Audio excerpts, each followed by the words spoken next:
those new members. My name is Fresia Solitov. I'm a journalist host during this day, and I'd like to welcome you again to this new meeting of regional authorities and local ones as well, local leadership and innovation for resilient territorial development in Latin America and the Caribbean. The Inter-American Bank of Development and the regional government have held this exchange of knowledge and experiences in Punta Arenas within the framework of the Assembly of Governors of the IBD in Latin America and the Caribbean regarding resilient territorial development and innovation. Before we start, I'd like to give you some logistical indications. We remind you that we have English and Portuguese simultaneous interpreting. We thank you to keep your cell phone silent. We ask you to keep your cell phone silent, and we invite you to sit down. We were saying that we have nearly 40 mayors and governors in Chile, in Latin America, and the Caribbean for an exchange of knowledge and experiences with the objective of strengthening the local leadership and regional one as well, with the objective of exchanging innovation and encourage collaboration and key actors of these sectors. This is a hybrid event, so aside from you joining us, there are members from the Magallanes Strait where we will have a streaming transmission through the YouTube, LinkedIn, Facebook, and other channels. Welcome to those that are joining virtually. We will invite the governor from the Magallanes and Chilean Antarctic, Jorge Villaseñor, to give some welcoming words to all of you. And welcome again. A big applause, please.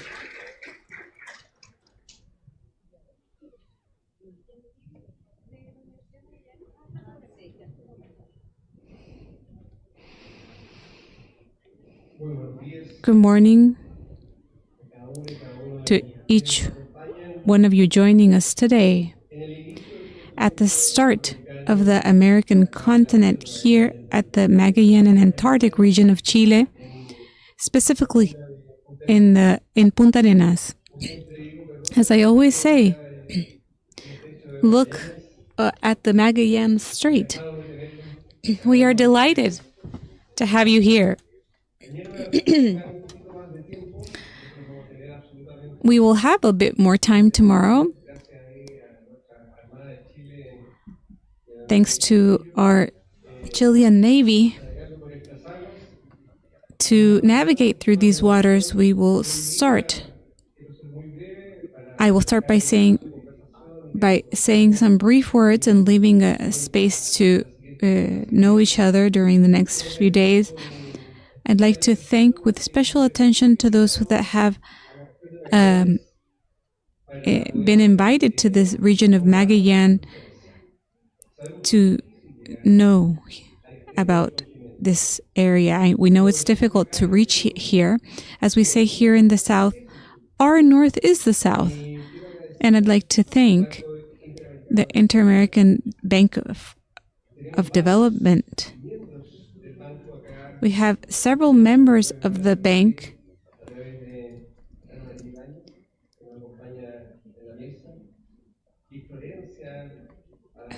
among those Florencia Aravena, who have allowed this coordination and fondness of being here. Thank you to the bank and each one of the professionals and directors that are here joining us. Also, who forms part of this conversation is the Ministry of Finance and allow me to greet fondly a friend of the region that is Subsecretary of the Ministry of Finance and has worked very hard. We know it's difficult to handle the economic topics in a country, so through you, Subsecretary, and to all your team, thank you for joining us. I'd like to thank the Undersecretary of Development, of Regional Development, Francisca Perales, that is also joining us. Thank you, Undersecretary, for being with us today. We have some authorities joining us today. We had it not so long ago, Mr. Benavente, President of Corfo. Thank you, friend Jose Miguel, for joining us. And because I won't be able to greet each one of you, the Mayor the Mayor Karina Delfino, and a friend of mine, Mr. Silva, President of the Association of Governors, and greet each one of the different mayors and governors, undersecretaries, and a continuum of people that have been involved in activities in common spaces that we have had to direct. We will have conversations and growth and economy space of science, technology, and innovation, employment, and training. Among brothers and friends of Latin America, as we have said in other opportunities, the jungles, the mountain channels between the Atlantic and the Pacific are separate us from different realities and dreams, but we have the same blood. Welcome to Punta Arenas. Thank you very much.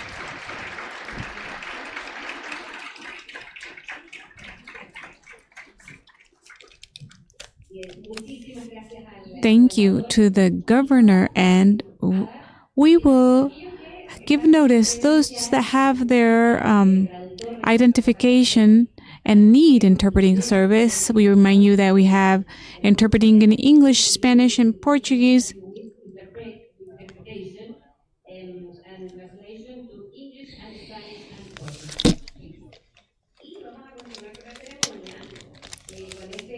Continuing with the ceremony and the governor's words, who was presenting our next guest, we'd like to invite Ms. Perales Flores, Undersecretary of Regional and Administrative Development of the Government of Chile. An applause for her, please.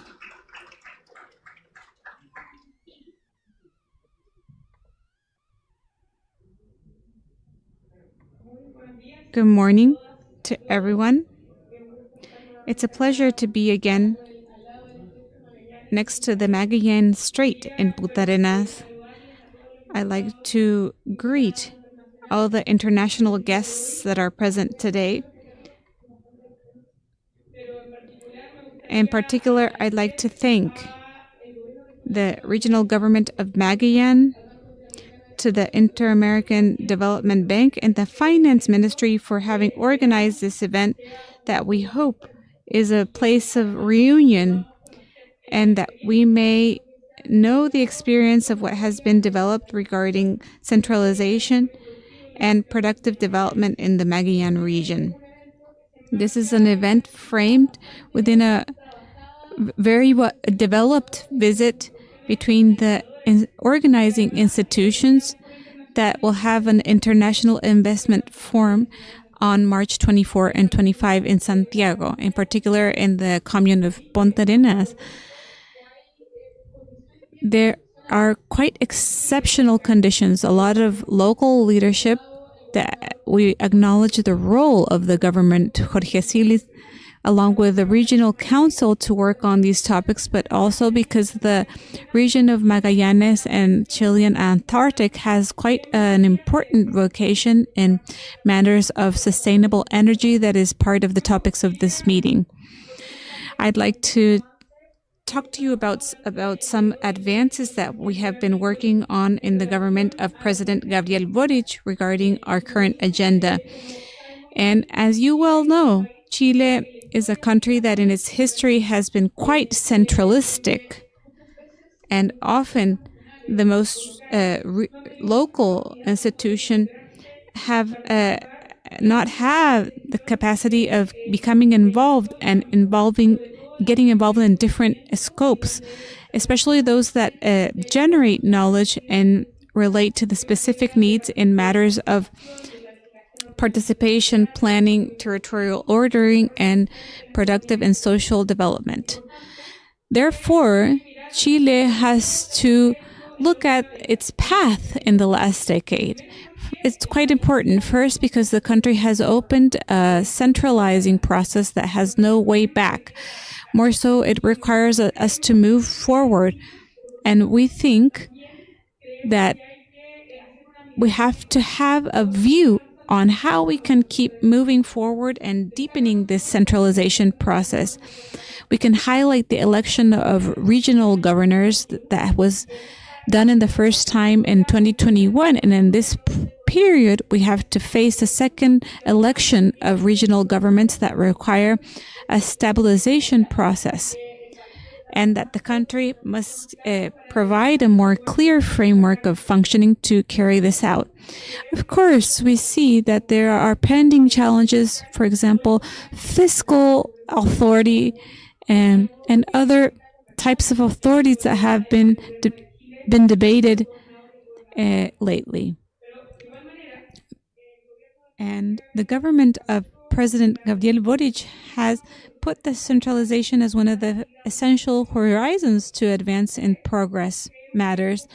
That's why we think we have to question and determine the distribution of competencies between what the central government execute and what should be executed by the local and national governments. That's why we think that this is a task that the different levels of the states and requires different long-term political agreements that will exceed the period of one or the term of one government. That's why we think that regional institutionality as well as local one should be well doted to provide better services, and it should be the institution more closest to the government that promote the development of different places. Unlike the central government that operates sectorially, the regional and governments and local ones carry out public policies and are closer to people. That's is very important, thinking about the relevance of these policies and adequation to the territories. And along those lines, Chile is quite diverse. At the north extreme, we have the most arid desert, and here at the Magallanes region, we have a quite important progress regarding biodiversity and its protection, productive development, and renewable energy. Without a doubt, regional governments have important tasks as economic development of regions, and that's why we hope that this encounter is very productive to speak about those matters and generate exchanges between countries that are brothers and have to work of thinking in as a team with a common task to approach important matters as the social and economic development of their areas, with a local sense of recovery after the pandemic that has affected our country and the world. Therefore, I would like to give you a context on what has been done in Chile regarding centralization and productive development, but also with a focus on the Magallanes region. Precisely having chosen this place has a meaning, and if we speak along those lines of policies that can give a greater autonomy within framework of work, we have advanced in the promulgation of the law of mining development that has been worked on for more than a decade that will contribute a significant amount to regional governments and municipalities.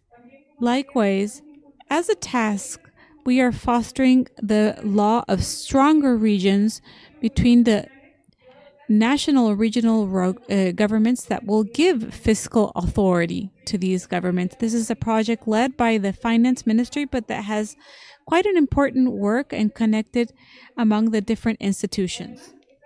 After that, we are speaking about transferring skills, giving local governments skills that are actually enforced by the central government. The regional government administers uh, the zona franca,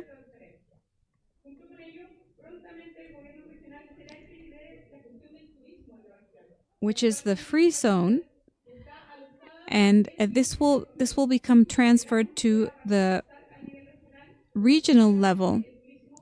So, because tourism is a productive activity, and along those lines,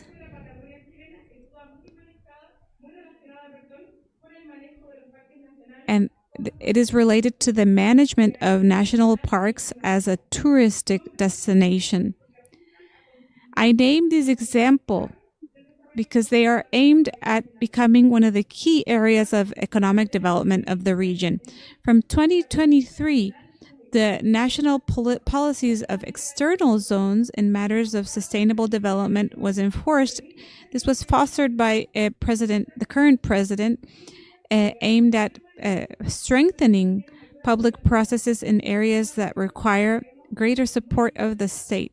We know this region is very extensive and has communities that have areas of isolation. To be able to establish policies that promote the development of different territories is quite significant. In Magallanes, we had a first successful experience regarding to the development plan of extreme zones that opened different paths and we developed, for example, the Chilean Library of the Antarctic.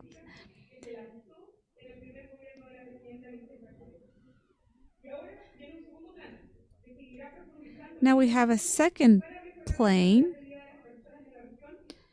of development and different initiatives that will be deployed in all the region for the next year. We hope that this plan enters in force this year and puts Magallanes as a region that leads technological innovation, but also works for public investment and close the gaps between citizens. We add to this work done by the Ministry of Public Works that has received an important budget destined to infrastructure.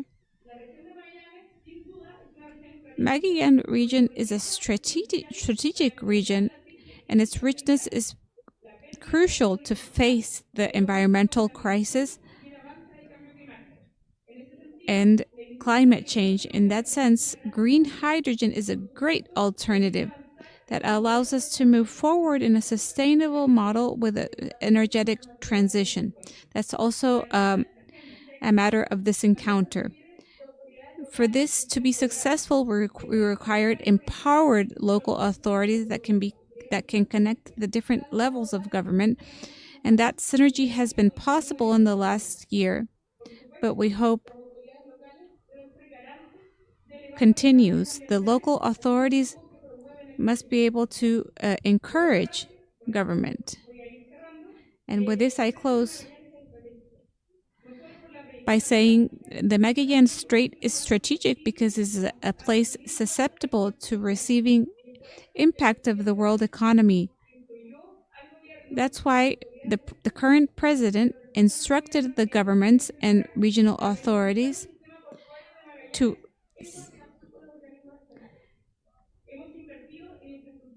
we have invested in different technologies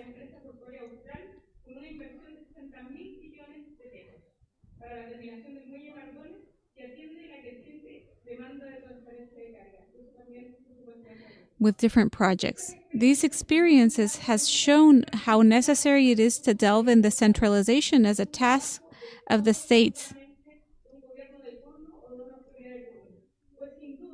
Without a doubt, decentralization is a long path, must be done with the centralization of all powers of the state and government. That's why Chile has worked on these bases.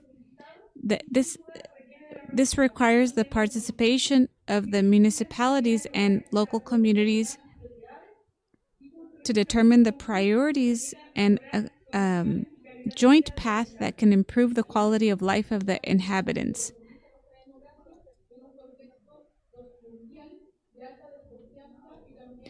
Of high distrust and affection of uh, political stability. That's why, by mandate of the president, we are establishing a policy of decentralization.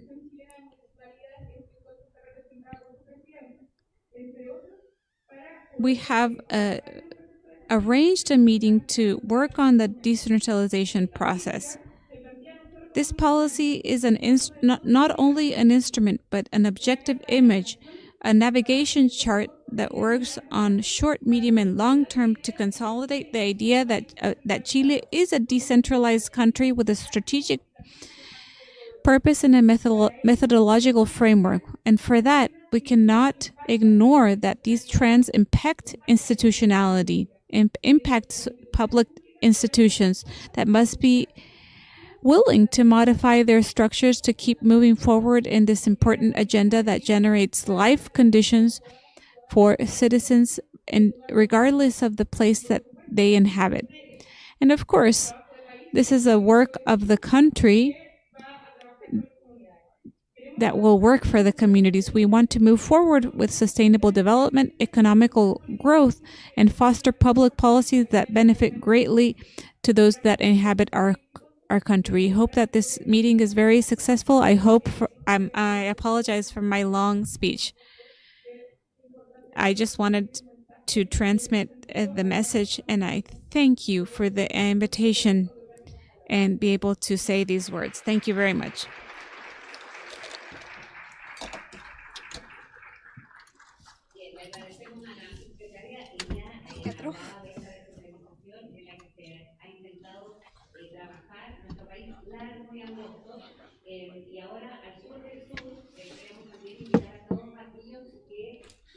Now I want to encourage everyone who is joining us on social media so they can also be part of this meeting because and regarding being on the south of the world, we are going to welcome a mayor of Punta Arenas who is precisely the host.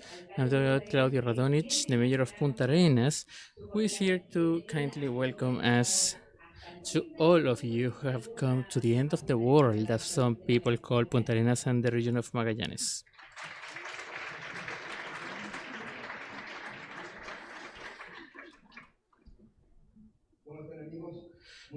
How are you? Good morning. A few years ago, we were looking from the north to the south. And from some time ago, everybody lived in the south.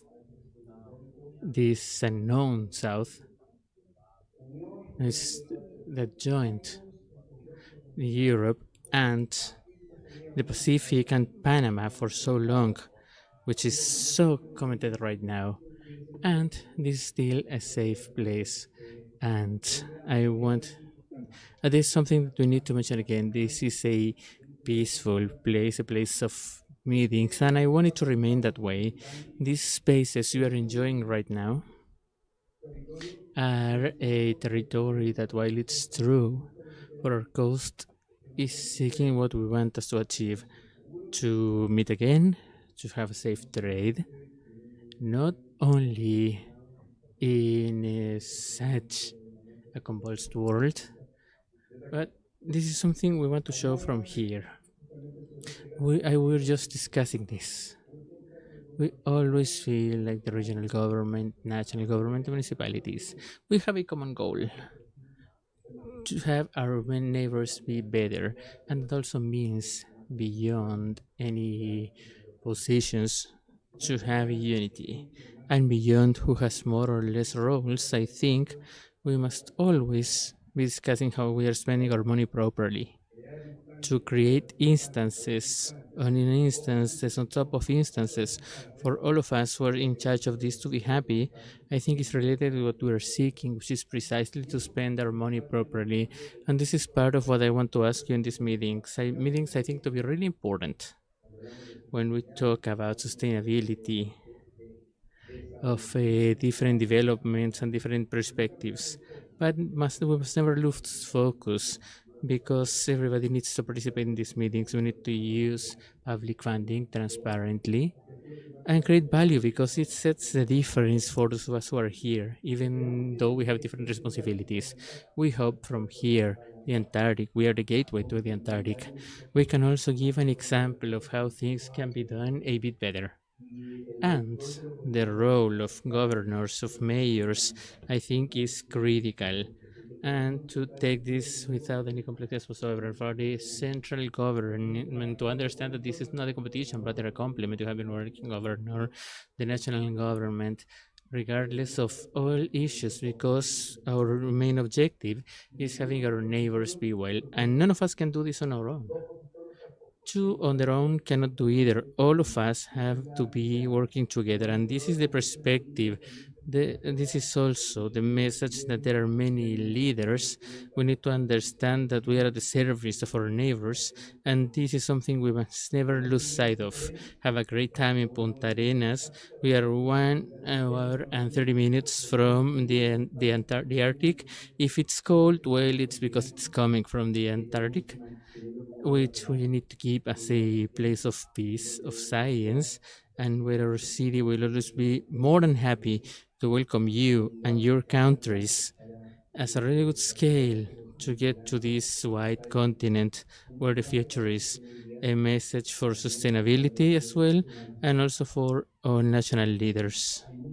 There are many issues that, while it's true, are signed between governments when putting them to operation are far away from what's happening. There are two topics, for example. These are issues that are impacting all of us, and beyond any treaties between governments, it's the people come to the municipality and regional governments. This is something that is ignored.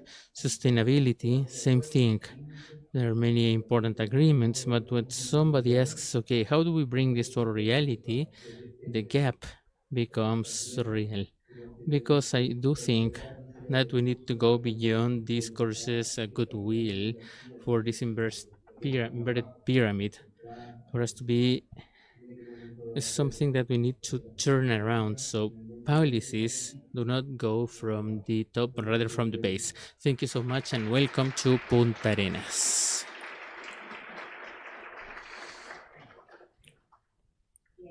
Okay, we want to thank the mayor of Punta Arenas, and we are going to continue on local leadership and innovation in this meeting for territorial resilient development to introduce and welcome to Ana Maria Ibanez, Vice Chair of Knowledge and Defense Sectors from the IDB.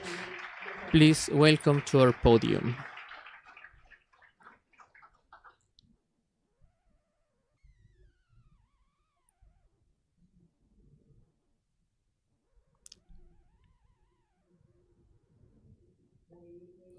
Good morning, ladies and gentlemen. It's really an honor to be here in such an imposing and amazing site, and I want to welcome you to the meeting of regional and local authorities. This is a key instance to strengthen local leadership and promote innovation when it comes to resilient territorial development of Latin America and the Caribbean. I want to thank the presence of more than 40 regional and local authorities, the Undersecretariat of Finance, and also the support of their ministry, the Undersecretariat of Regional Development. We were given a good welcoming speech, and also the regional government from Magallanes and the Chilean Antarctic. I really want to thank the ATP team who have been working relentlessly to make this meeting possible. And right now we are meeting at the southernmost city of the world, and I want to especially thank the governor because it's a pleasure to be here. And thank you so much for your generosity and your support. And also, Alcalde Mayor Claudio for receiving us, and for all of you for coming here, for your enthusiasm and commitment to participate in the event today. The potential and from Punta Arenas is beyond what it can do in the Patagonia. It has a privileged position because of marine traffic and the production of the future energy sources. Punta Arenas is also a demonstration of the transformations that are taking and must take place in all cities in Latin America and the Caribbean. Our region is one of the most developed regions in the world. 81% of the population lives in cities, while 70% of regional GDP comes from the regions and cities. Nevertheless, we do face structural challenges which limit sustainable growth and the resiliency of our territories. And the agenda for this meeting is going to be focused around these challenges. I'm going to mention four. The first challenge is the productive reconversion. 40% of our workforce is still working in low productivity sectors. This means low income for these workers and also low revenue for the countries. And it also makes it more difficult for investment attraction and economic mobility. And second, I'd say insufficient or even poor infrastructure in some cases, and also poor territorial planning. By 2030, our city requires a 70% increase when it comes to urban infrastructure investment in order to guarantee basic issues such as safety, access to housing, and basic urban services. To increase innovation and technology is our third challenge, and it's fundamental. Our region invests less than 1% of GDP when it comes to R&D, thereby limiting its competitiveness in strategic sectors such as green technologies and digitalization. And besides that, we have an additional challenge, which is the training of talent for the jobs of the future. More than 50% of workers in the region lack basic skills, basic math skills, and learning comprehension, and also access to tertiary education. This is a challenge, but also a huge opportunity. And local governments have a key role for overcoming all of these obstacles. And so region can grow in a much more dynamic and inclusive fashion.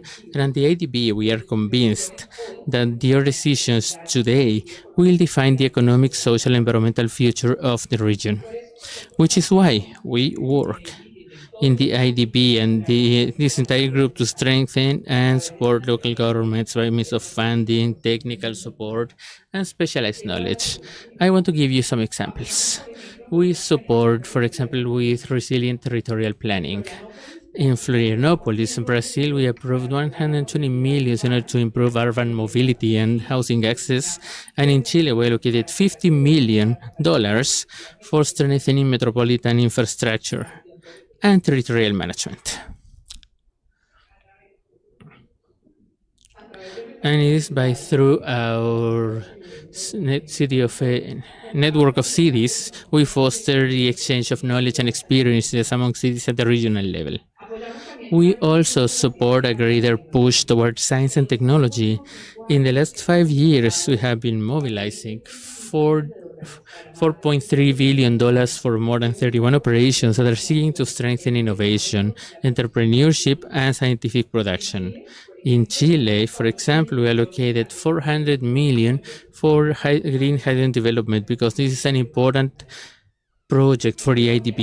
In Colombia, my country, almost $6 million for strengthening the digital ecosystem in Bogota and Medellin. And in Ecuador, we invested 40 million for strengthening their productivity. And of course, we support activities for the training of talent and the jobs of future. We have been pushing for training strategic sectors such as green energy and digitalization. In Argentina, we founded the education agricultural technology with digital simulations. In Chile, by means of the RELIG program, we have executed 200 projects and supported 8,000 workers in the smart labor reconversion. Through these 2 days, we are going to be sharing experiences, strategies, and concrete solutions to foster resilient territorial development. This event also sets the precedent for the IDP governors meeting. So we're really thankful to the Chilean government as they have been really active helping us organize this meeting. In this meeting, local governments can position their agenda in the discussion about the future of our region.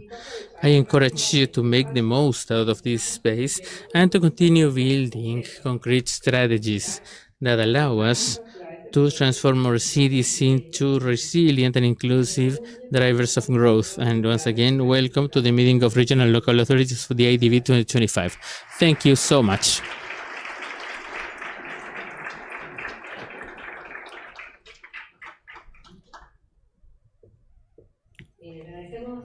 Okay, we want to thank our Vice President. And please, we'll ask her to be ready because she's going to be moderating the next working session. And we're telling you that each of you on your chairs have a QR code where you can find the agenda. We invited you to take a look at it a few moments ago because we are going to have 2 days of work, a very busy agenda with at least 4 themed sessions and 3 working groups. For example, today in the morning, we are going to start by addressing economic growth and territorial conversion in a resilient fashion, to then address the challenges and opportunities that the mayors and regional governors face from 3 different areas. And there you can see this on the screen. First of all, territorial planning to balance economic development, environmental sustainability, and quality of life. Second, for science, technology, and innovation for economic development, also pushing social development and innovative entrepreneurship. We are going to see what comes later. Tomorrow, we are going to be addressing job opportunities and educational needs or training needs, anticipating and working on technical gaps and training strategies. For each of these topics, we are going to have discussion panels amongst well-renowned national and international experts that are going to be sharing some concepts and good practices, followed by the working discussion groups where you will be able to exchange experiences and foster collaboration. We encourage you to please scan that QR code so you can find the detailed information of the agenda for these 2 days. You can find it on the first page of the booklets you have in your tables, or the cards we have given you. We want to remind you that in these classes that are for you, by the way, you can hydrate yourselves and drink water during these very intense working sessions. We are going to start the first session on economic growth and territorial reconversion, where we are going to delve into how territorial planning, innovation, and employment can drive resilient local economies forward. We'd like to invite Ana Maria Ibañez, Vice President of Sectors and Knowledge from the IDB, to be the moderator, and our panelists who are going to be part of this panel: Juan Espadas, ex-mayor of Sevilla and spokesperson from the Spanish Senate; Heidi Werner Herrera, Undersecretary of Finance from the Chilean government. We would like to ask the 3 of them to join us in the stage so we can start this session. And there's working groups. We'll have practically a 90-minute conversation. So please give give them a warm round of applause. And I wish you the best on this conversation because of the context that is going to be addressed now. Thank you so much. This is a really great panel. We have Ana Maria and those who were introducing Juan and Heidi for being here in this context, and we are going to start with the theme sessions. The first is going to be about territorial conversion, and we're exploring different territorial planning strategies to foster social development, among other issues. Please, a round of applause, and then we will begin.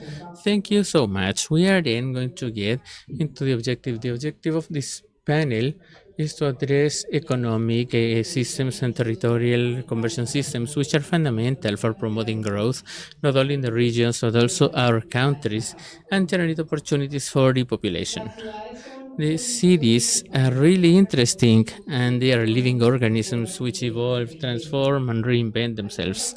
Some have been able to make the most of these opportunities, while others are trapped in obsolete economic models, losing competitiveness. And what's important, and one of the messages we want to convey, is that these successful transformations do just not grow out of nothing. They really require very important work in order to get this transformation and strategic decisions. And they may even happen in context of crisis. As I mentioned at the beginning, we believe there are three topics that are really important, which I won't discuss into too many details because I want to hear from the panelists. We need for cities to be diversified productively in order to promote economic growth. Also, need infrastructure and territorial planning that is in accordance with this infrastructure, and need to promote innovation and also development. We have two really good panelists. We have Juan Espadas, who is the former mayor of Sevilla and spokesperson of the Spanish Senate, and who led the economic and sustainable transformation of his city. So he has a lot to share about the topic.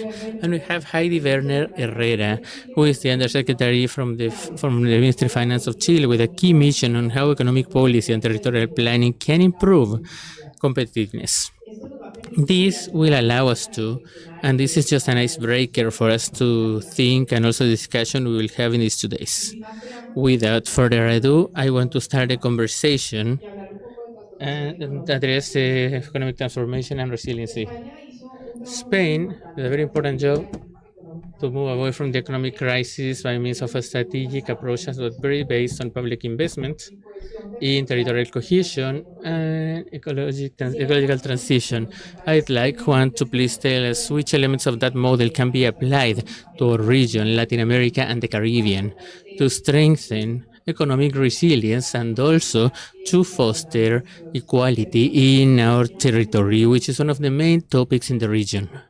Okay, so allow me to welcome you. Thank you so much, Vice Chair, and authorities and governments from the state government, regional government, local governments, and I imagine colleagues from the IDP. And well, definitely there is a brotherhood of partnerships between territories, and this is not the first time I am lucky enough to chair an event like this. I already was here in previous events and I was extremely satisfied. I learned a lot, but I got to know extremely relevant people, especially because of their commitment towards their territories and the progress of these territories and society. And well, that event that took place in Mendoza, Argentina, allowed me, when I was the mayor of Seville, to be chairing development strategies. Then I had the responsibility to also look at the perspective from the regional government. I spent almost 20 years with responsibilities on environmental issues, and then how to integrate environmental variables into modernization and productive reactivation processes, and also territorial planning and development processes. And then I had to develop them concretely from the fourth largest city with a metropolitan area of more than 1 million inhabitants, and a significant responsibility of what this group is about. what type of growth do we want, and what do we need to do with our territory? How do we need to manage this to achieve those goals? So, the first thing I'd like to contribute is the fact that I'm here to speak from practical experience and not exclusively from theoretical models. But I do want to let you know that with this long trajectory on public policy management, you will get nothing without a good method. So you must have a clear protocol for strategies and foster planning and then a development process. Second, if you do this alone, you will get nowhere. You need to do this in a partnership by trying and making it so your weakness, along with that of others, becomes our strength. So we are all convinced. And I'd like to especially give my regards to the mayor of Punta Arenas, a good friend of mine, Claudio, with whom I have also shared some events. Just being here is a gift for me. I was a network of president chair of the network of Magallanes cities and the Magallanes Strait. Well, you can imagine. Thank you so much for this gift to a mayor of the city, by the way, where everything starts, where this Magellan guy run away from. So I'm here as a modest and humble representative of that, but here I'm thankful of the fact that we can all take interesting lessons away. And you were saying, indeed, Spain right now, from the economic point of view and from the management point of view regarding territorial reality, it is undergoing a very extremely interesting moment, especially because I believe we have learned from our previous mistakes and we are managing things differently, I think. And just as a parenthesis, because we don't have as much time to develop this, but I do want to answer some things. And then from a city like Seville and a government like that of Andalusia, not just any economic development or growth is good enough for us. I think we have learned by means of making mistakes that the only truly sustainable economic growth is the one that makes citizens participate. And also from the beginning, from design and planning stages on how we want to grow economically, which makes the people the protagonists and empowers them to lead this development process, and therefore self-governance capabilities, and that does so by having a clear idea that this has to be supported from the technical scientific point of view with a permanent results assessment. I've heard about the first interventions regarding something that I will assume we'll discuss later, decentralization governance, and I will tell you my personal political stances from practice. For a region like Andalusia with 9 million people, for a city like Seville with an metropolitan area of 1.5 million inhabitants, we cannot move forward on economic growth if not for the fact that in parallel on these territorial planning processes, we went through the decentralization processes of the government capabilities of each territory. Now, processes must be in parallel. We cannot just do one and leave the other out. We must not want to decentralize and then not apply any resources. So we must be convinced, and I think the mayor has said though, that the state is all of us. The state is the national government, the regional governments, and the local governments as well. The three of us are all the state. And if we move to a process where especially local and regional governments have a greater capacity to act, then obviously, if they have resources, capacities, or competencies, or they will be unable to do so, it's going to be frustrating. So it's evident that we need to legitimize this from citizenships. We need to make citizens a part of this process. For example, we followed with the 2030 agenda. It was a very stimulating process because this process came from the bottom to the top, lots of participation, a good diagnostic process, and I always mention that each territory is different. I mean, diversity is extremely important, but it starts with all of us knowing the potentials of our territories, how to add value, which will be different for each territory. The second is, as once you know about your potentials, to generate partnerships with other territories so yours and those of others can generate scale economies that are strong enough, which is why this partnership between local governments must be followed by an alliance between regional and local governments. Because at the end of the day, you need a given size to have enough capability to compete in a global market and with all the difficulties that it entails. So, a proper diagnosis, have how to drive our capabilities on which we know is our first aspect, also cooperation, strategic, political, economic, but doing this to make it so citizens can break these, narrow these inequality gaps and be having more opportunities in the models they did not have before. And this is the experience of Andalusia. Andalusia was left behind the development train at other points in time. Andalusia wouldn't be what it is today if it not because 50 years ago Spain decided having a constitution and a self-governance and resource management and distribution model to have capacities. And yes, it does have its risks, as a matter of saying, which it means either to overlap or double these funnels and not being efficient. I'm not talking about that. I'm talking about focusing efficiency into something evident. Who knows a territory better than those who are? I mean, in there, the local authorities, the neighbors, they know their most urgent priorities, public services, infrastructure they need. If you're only governing from a huge state apparatus, you cannot reach everywhere. If we do so from the bottom to the top, it's much easier, as the mayor of Fontanenas knows. We really know where our first priorities are, where the second and third tier priorities are, and to give some room for debate. We need a working conceptual framework. For us, this conceptual framework was clearly, and first of all, as I'm saying, capacity to involve ourselves in the process and the citizens.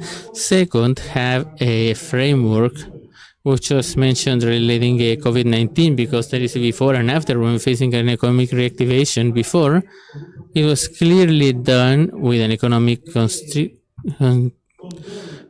contraction economy and higher control and lower resource levels. In the last 7 years, we have supported lots of public investment in a program which is the design of the European Union and the role of Spain, which has been crucial. Without this post-COVID design for a development strategy, which was called the European Green Pact, which then became the so-called economic recovery and resilience plans, which we call new generation funds, we wouldn't have had funding capacity to support an economic development that is different from what we had developed these years, which is the differentiating factor. We're not just mentioning the development of strategic sectors, we are planning others like transition, but also a social justice model, better redistribution of our wealth. This is capital. Why? Because this is really a quality test, litmus test. That is, let's support emerging economic sectors because strategically they are key. So let's train all this human capacity, capital, and let's be able to generate more territorial cohesion and better wealth redistribution with a fairer model.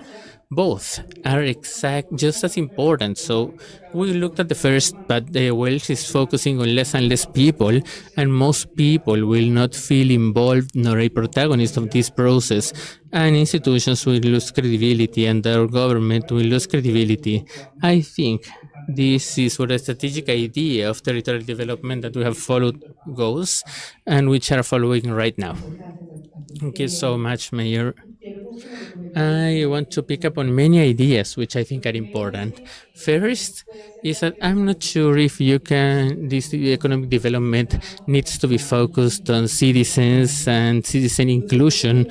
Second, which I think you mentioned in many parts of your responses, partnerships, the importance of partnerships with the national government in all decentralization processes that are critical, and even in the European Union as well, with other governments at the local level and citizens, in order to build a joint vision of cities. And something which is important is being able to say, hey, I come from a practical area, but we cannot do anything without cooperation. We must have technical support for everything we are doing so we can get to a good outcome and reach the goals we are looking for. He also mentioned decentralization and decentralization processes taken by the Spanish government. And I want to give the floor to Heidi because Chile is undergoing a decentralization process. Francisca gave us some details about this process, and we would like, from the point of view of the ministry, how do you see this and how this is being strengthened in terms of the connection with regional local governments to push this resilient economic development, which is so important?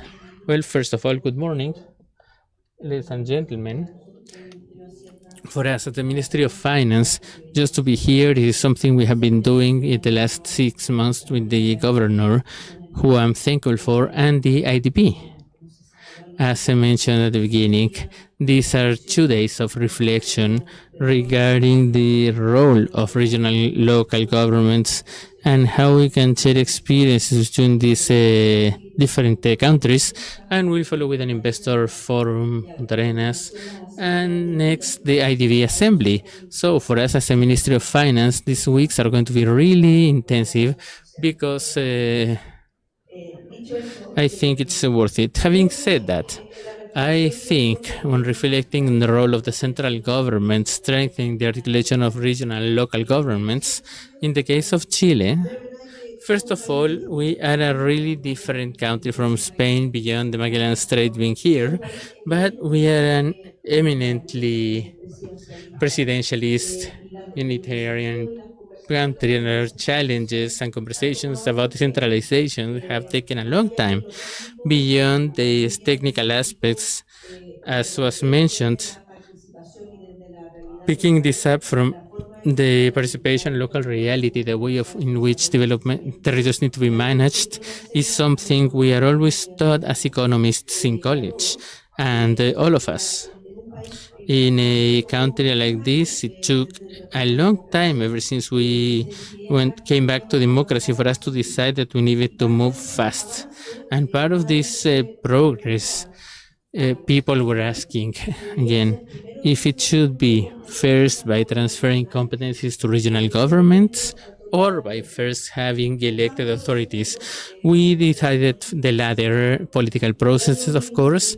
And in 2021, as said by the Undersecretary, we had the first regional governor elections. And someone may say, what was first, the egg of the chicken, having competency transfer first or elected authorities? I think having these elected authorities regarding that was mentioned before about the participation of citizens is key, because otherwise comes from the outside to tell me which are the competencies I need to transfer, when really, if I have an elected authority, at least the way we feel it, we can from there build with the democratically elected authorities, their regional councils, to make decisions. And well, from a point of view on how these decisions are made, we still have a long way to go in that process.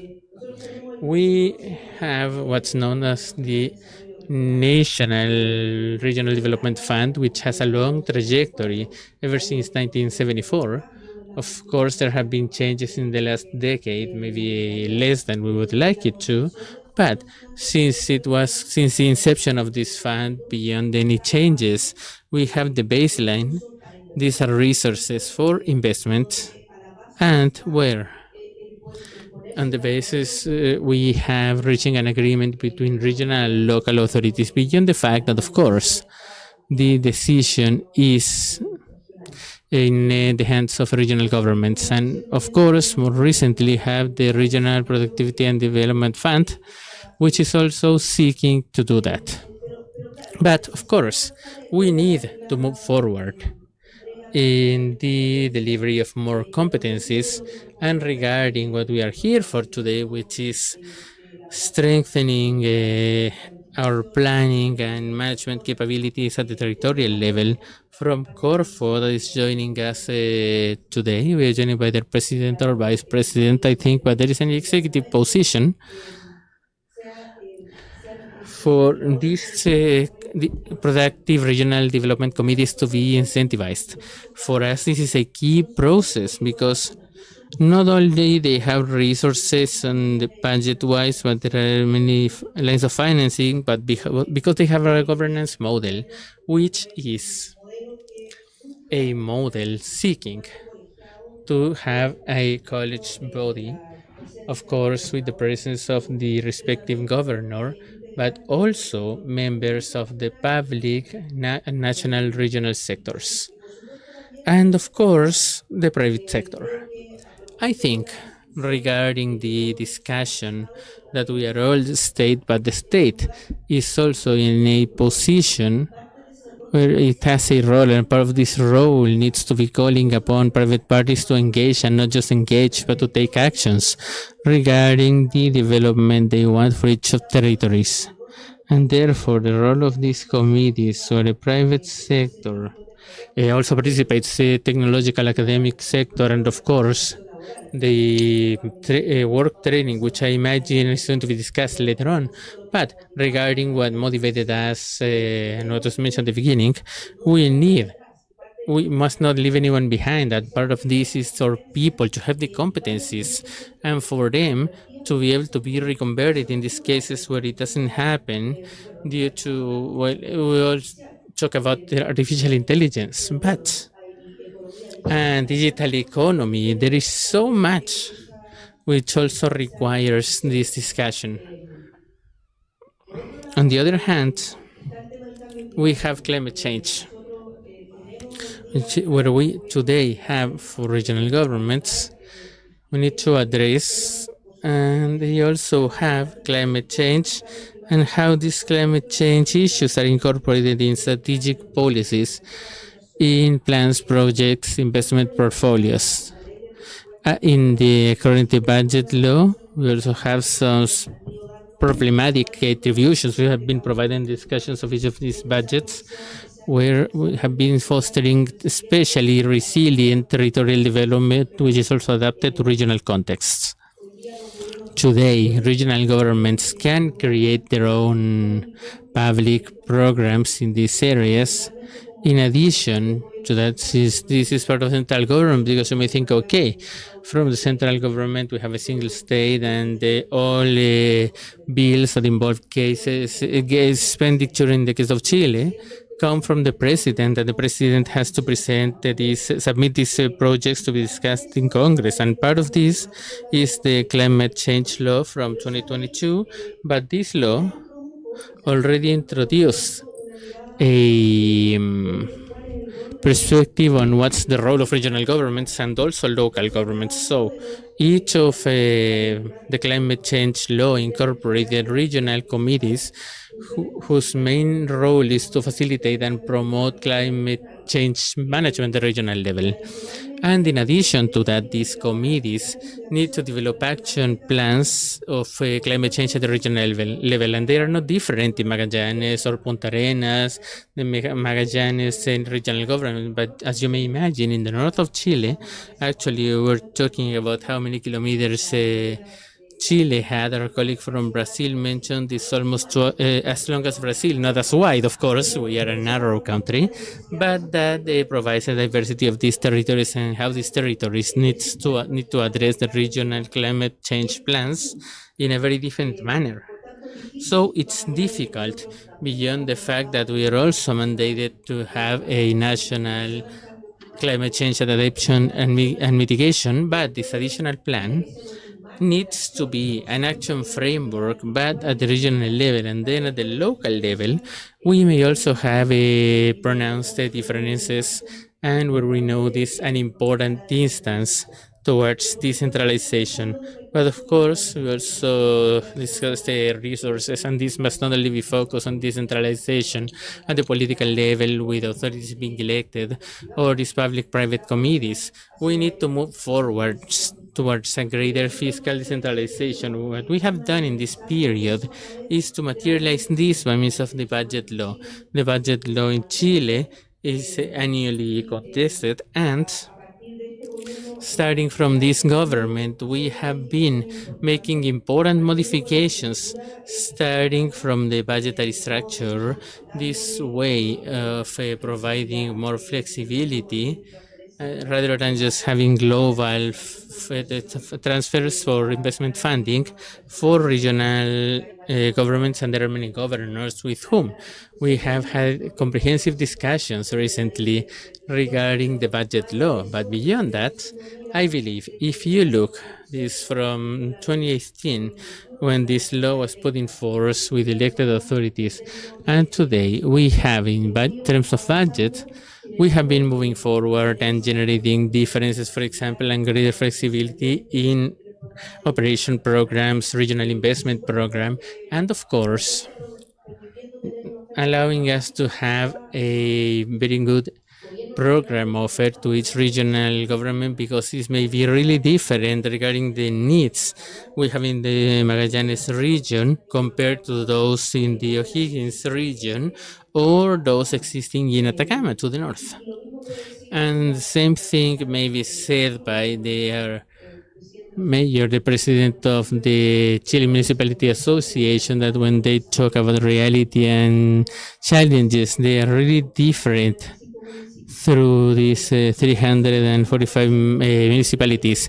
That's why we are working on this budget law, which gives faculties to regional governments to develop their own program, because they of course have the municipality are the first visible face through which these public policies are executed. And just to wrap up, we don't want to go on the fact that we discuss these budgetary laws every year, because during this political discussion, there are those who do not think the same, that we are truly convinced that we can draw the most potential of this country with greater decentralization.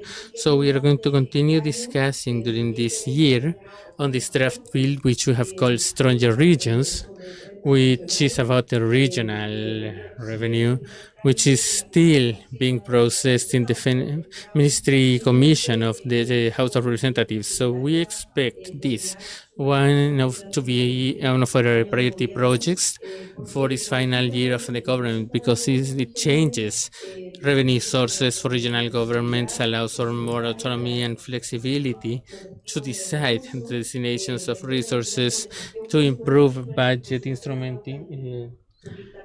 management instruments. And I think it's important to make this clear. Beyond, of course, this democratic choice of the regional local authorities, it's also important to have accountability instruments.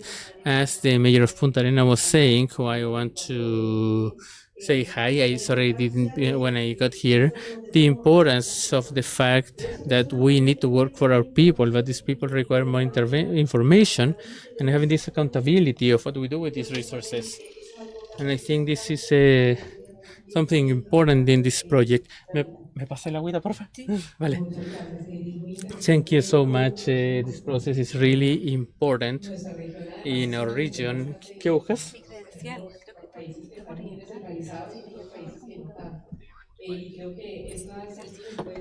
And I think these meetings, what we are having today, can really help us share experiences. There are many ideas which I think are important in all this process you're doing with these authorities and the discussion you're having on this fiscal decentralization and the stronger regions law.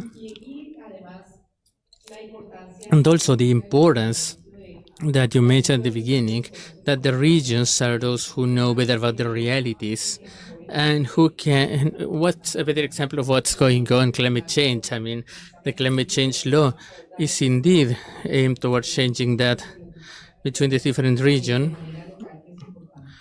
which is important. And also, I think it's fundamentals.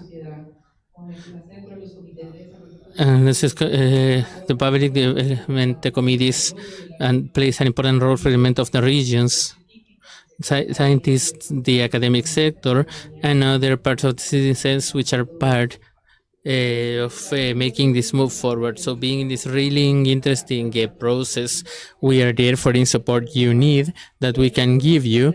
And then I'd like to precisely talk about Spain, because Spain is one of the most decentralized countries in the world. They have an interesting co-governance model between the central government and autonomous communities.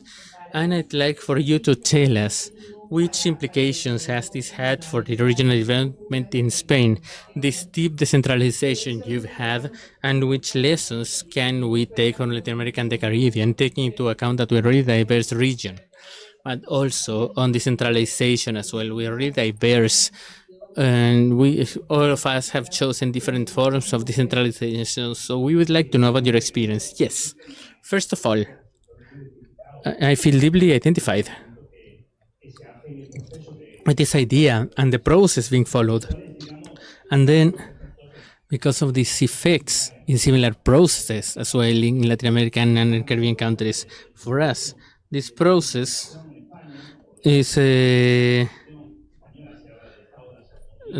out of these are successful processes.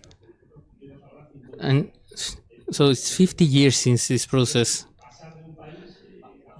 to move from an absolutely centralized country to a process, the democratic processes and democratic legitimacy, and also centralization, development of autonomous community. It's a history of our country. I mean, our country has a lot of diversity, and also diversity in our story, our identities, to make it so each of these territories form part and does their best, so we can have a good project as a country is key.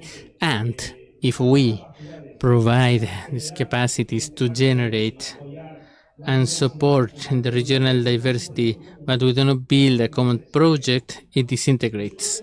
So I want to encourage decentralization not to be seen as a risk, but rather as an opportunity if the rules of the game that we design are properly applied, and this translates into acknowledging of those who need empowerment, capacity for self-governance, and for everybody to work in this capacity, because this is where we are stronger. And then we would go to a centralization process at the local level and the complete disintegration of a project. In a global world, you cannot compete in an isolationist fashion. You need to compete at the macro level. So the next step is decentralization, self-governance, capacity, perfect, but partnerships and co-governance for a project are needed. The best lesson given to us by history this works was a pandemic. Sorry. Before the pandemic, as a mayor, I also used to work in European institutions in what we called the city community on the European Union, and it was as the president of a commission, climate, energy, and we spent hours upon hours talking about how to improve credibility for European institutions, the European project of each country, for them to have greater capacities that states decentralized resource and capabilities in regional and local governments, but we couldn't see how all of this ended up making a single movement. We couldn't see it. So, unfortunately, a pandemic needed to take place for us to really understand that our capacity to overcome such a huge threat is about us, all of us working together. So the pandemic was a determining factor for us. When we talk about co-governance, we need to say, okay, careful, because when things are difficult, all of us are going to be needing each other, and we're going to have to make more and more collective decisions. Vaccinations, for example. Vaccine purchases and how to address this with common rules, and especially, and in something which I think is critical for us, how can we reactivate the economy when we needed to shut it down completely to keep people safe? We needed to then reactivate the economy. How could we do it? And there is a key political decision. We went through a previous economic crisis, a great financial crisis, and it was a completely different animal. Everybody needed to tighten their belts until we couldn't breathe. And this generated a huge social fissures. It took the economy 10 years to recover. In some cases, they have yet to do so with evident damage. Now, different decision was made. The European Union is considering saying, okay, we need to develop a great economic reactivation plan. Yeah, but for anything, for each state to decide how and why, no. There needs to be a method. Let's do a good diagnosis of where we can turn this economic reactivation in reactivation and development which is resilient, which we learned during the pandemic, and continuing with the sustainable fashion. So we said, okay, we need to develop this into sectors. I remember a debate between mayors who said, okay, we said we are going to be mobilizing thousands of millions of euros because I have so many needs in my city. And they were like, no, no, no, no, no. We have decided this is going to be invested into something that it may not seem so important now, but it's going to be key for the economic development and the capacities of our projects. So when we started talking about digitalization, innovation, research, energy transition matters. And I was saying, hey, but this energy transition it's really so important? Yes, it is. It's really important because it will give you capacity, autonomy, and it's also going to be attracting productive development investment, which is capital for us. And this is not something we can do without taking into account human capital. So all of this is what is related. So territorial capital, potential analysis, and human capital, and evidently economic capital, resources, funding, decisions, with three elements and a real agreement of co-governance in the diagnosis and subsequent management of this, it can work. It is working, and I'm satisfied and humble to be here as at a forum and as a Spaniard to say that Spanish economy is growing much more than the European average, and we cannot believe it. This was not the Spain I used to know. And it doesn't mean that everything is going great. We still have inequality problems.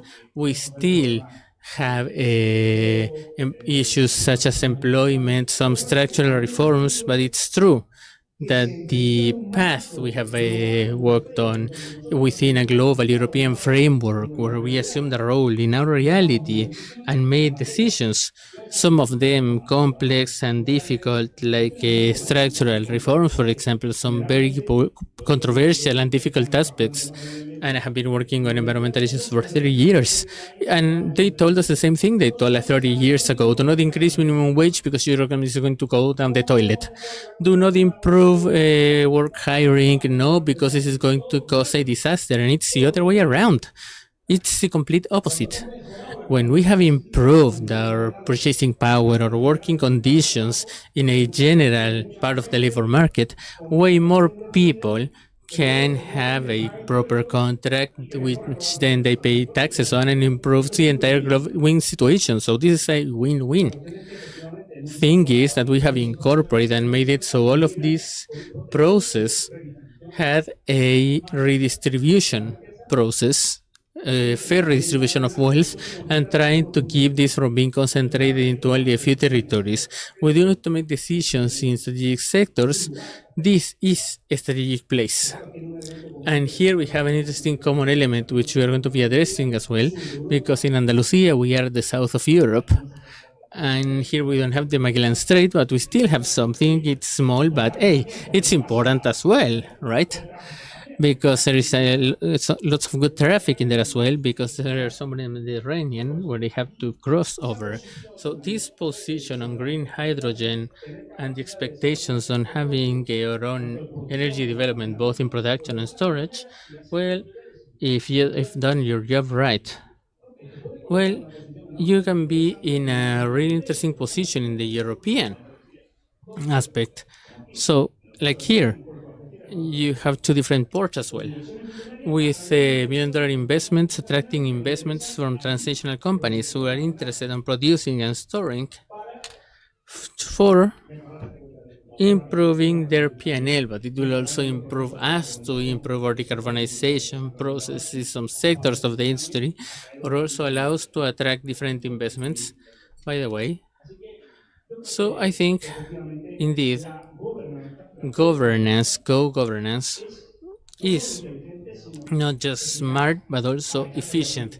Now we need to make it effective. I insist, effective is not about dabbling or overlapping two different roles or generating administrative apparatuses that is tremendously expensive and unable to justify because of the resource. It's about allocating resources, tasks efficiently, and then assess and require results. Y en esa labor de identidad, considero que es muy importante precisamente por donde estamos también y por lo que han hecho ustedes. Varias ideas que son importantes es, primero, cómo crearon un estado de autonomía que después de 50 años se puede decir que con éxito ha funcionado muy bien. Pero una idea que a mí me parece clave es muy importante la autonomía de las regiones, teniendo en cuenta que estamos en un gobierno país. O sea, las regiones solas tampoco lo van a poder hacer. The regions won't be able to do this if it's not in a united fashion. And the pandemic has put the importance of having a country project in the forefront.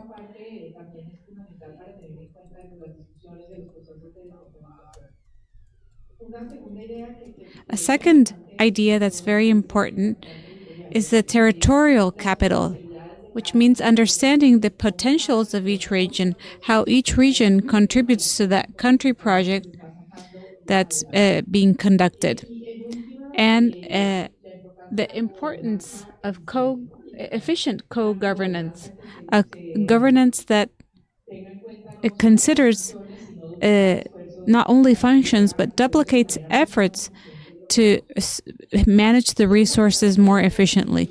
I'd like to speak about productive development now, and I'd like to speak about first with Chile and the investment related to infrastructure and how important this is to improve territorial activity. You have implemented innovative strategies in the metropolitan region, and I'd like you to tell us what are the key elements to guarantee that these investments foster the competitivity and reduce those important gaps within the territories. And this is something common in countries of the inequalities of the territories is something common in Latin America and the Caribbean.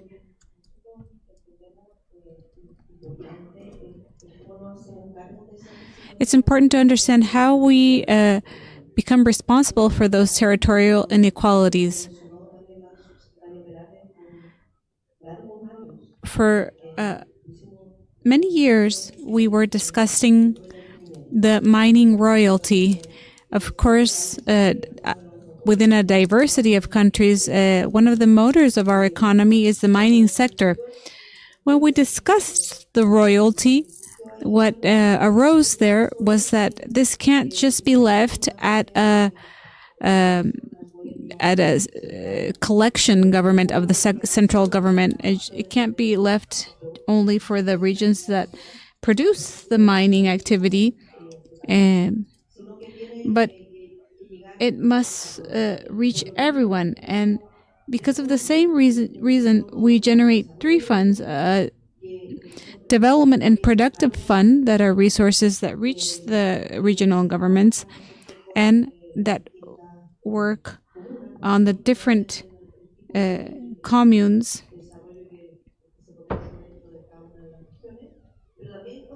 But also, we create an equity fund, and that equity fund arrives to all the communes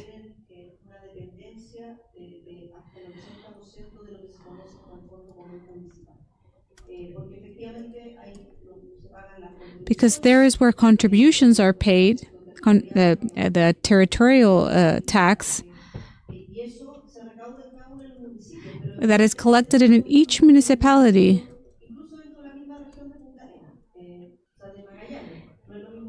But it's, as we all know, Punta Arenas is different from Punta Natales, so each region has a different collection capacity.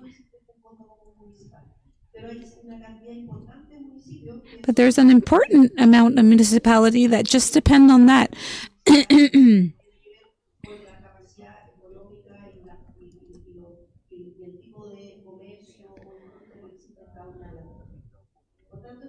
So this equity fund, this regional equity fund, what it looks for is that one royalty or a tax to the mining industry arrives equally to all the communes, and we also have a common fund for the mining that should be administered better.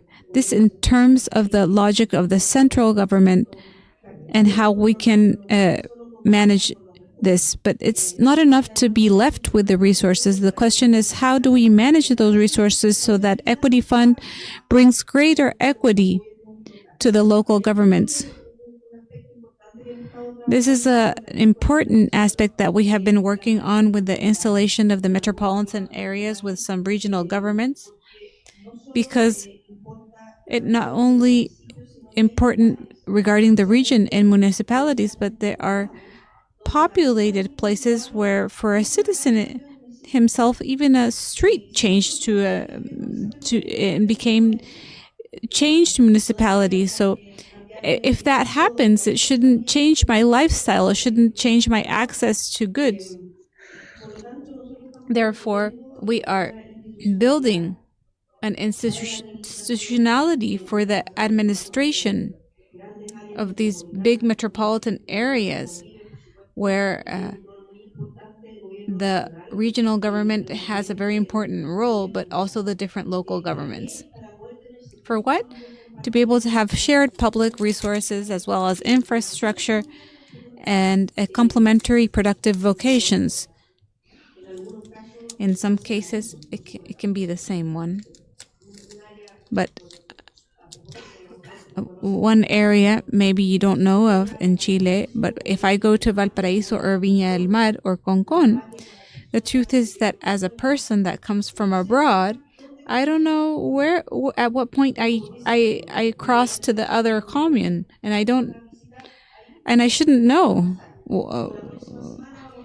You'll probably notice next week we will be in Mapocho Station in the Bid Assembly, and crossing the Mapocho River, you will be at a different commune in Santiago, and probably some of the hotels will be at another commune, and you won't realize how many communes or districts you went through to go to the Mapocho facilities. So to have a governance that allows to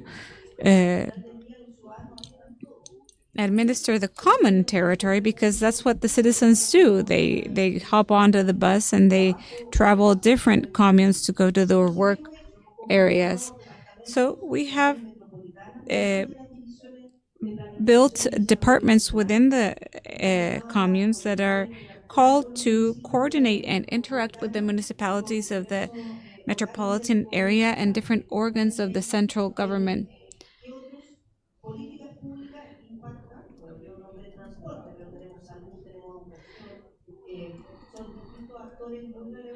They are different relevant actors in the discussion.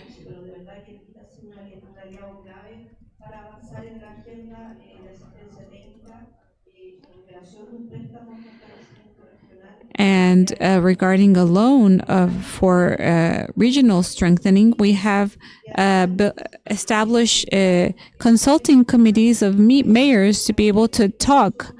Sometimes we see that the regional governor is unfortunately, I just have to give notice because it seems that everything is perfect. But in this country, there's no regional governor that's a woman. And to me, as an undersecretary of finance, it's embarrassing. I don't want to shame any of the governors that are here, but we have to do something about this. I know that's not our concern at the moment, but in spite of equality, we are just hearing applauses from women, I must say. But we do have mayors and mayoresses, but we also have an important gap there. We could make a seminar out of this topic, but putting the governor, the regional governor, as a focal point could be significant for mayors that are not used to having this conversation. So that for us is important because we should strengthen our governance model to be able to review portfolios of projects that are very important. I'll just give an example. The structural network of Santiago is called Alameda, the road, the avenue. Then it's called Alameda, then it's called Providencia, then Apoquindo. So reaching a common standard is very difficult. And what we do with this governance with the different mayors is achieve a common standard. And for any citizen of Chile, if they walk through Santiago, they won't recognize any structural differences. Also at a park level, it can't be because I changed a district. In one part, it's an empty ground, and in the other one, it's a ground with trees, with a lagoon, and parks, etc. So those differences are important. That we should work on that. Yes, local governance has a very important role. How the royalties are distributed, and how to create more collective governance. We have a limited time left. I'll ask you a final question. I would like to love continuing the discussion regarding what you did in Sevilla with green hydrogen. I'd like to ask you about human capital and productive diversification. This is linked to a strategy facing climate change as a fundamental element. Spain has a potential, which is the sun's energy, and we have the double of the solar energy of Germany and half of the solar panels. So we have to be able to use this energy. In 7 years, we have grown 137% in production of renewable energy in Andalusia. That means that there has been an enormous bet focused on a strategic scope for the development of the community.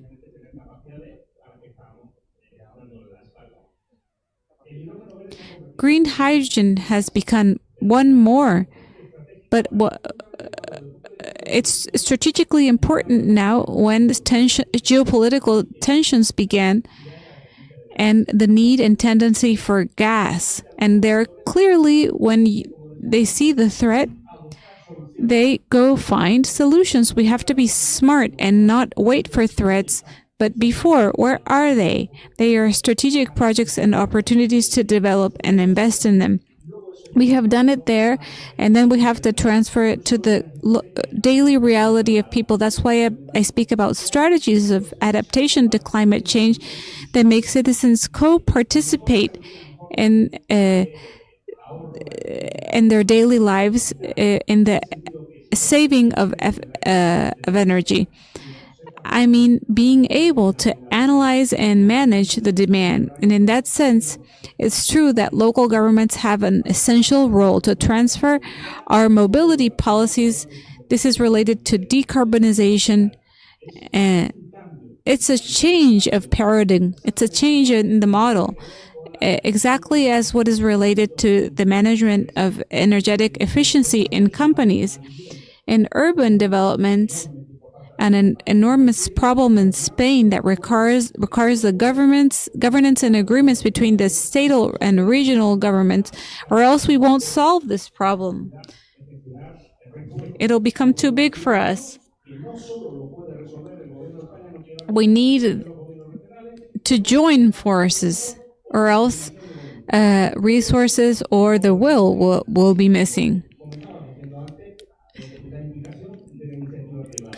And private initiative is paramount. Each time we align our objectives with the objectives of another, this moves quicker. But I cannot ask a business person to have the same objectives as a public interest of administration. But if, in many cases, if we're able to have a dialogue and seek for alliance spaces, at the end of the day, we will both win.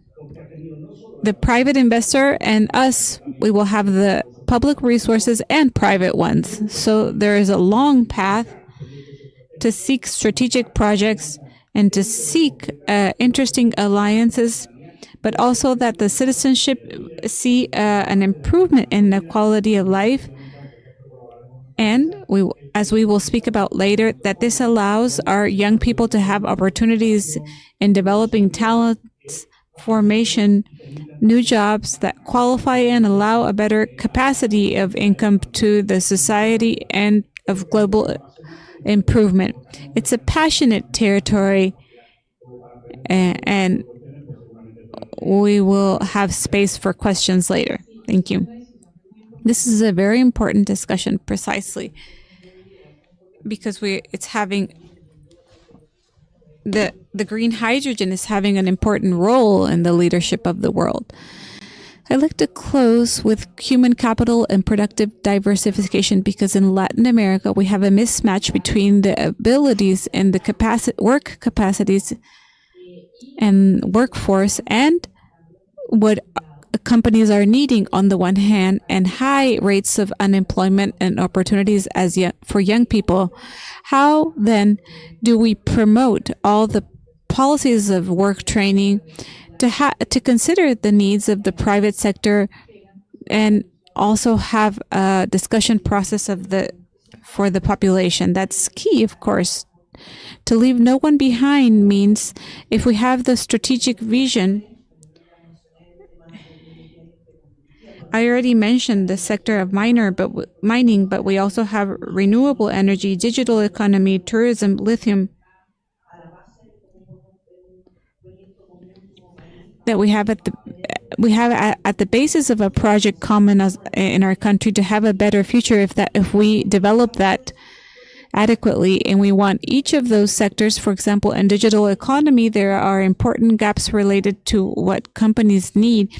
Even investments outside Chile that come to install their data centers. And the question is, well, who do I hire? And there we have been working importantly on the foundation of Chile, BID or IBD, Corfo, and different cooperation programs. There's one that's been successful called Digital Talent, and what it does is a short, formative process of specific competencies to encourage local employability in the industry of digital transformation. And in spite of gender gaps, I'm sorry for talking about this again, it's not the same to have a need to incorporate women to the work market.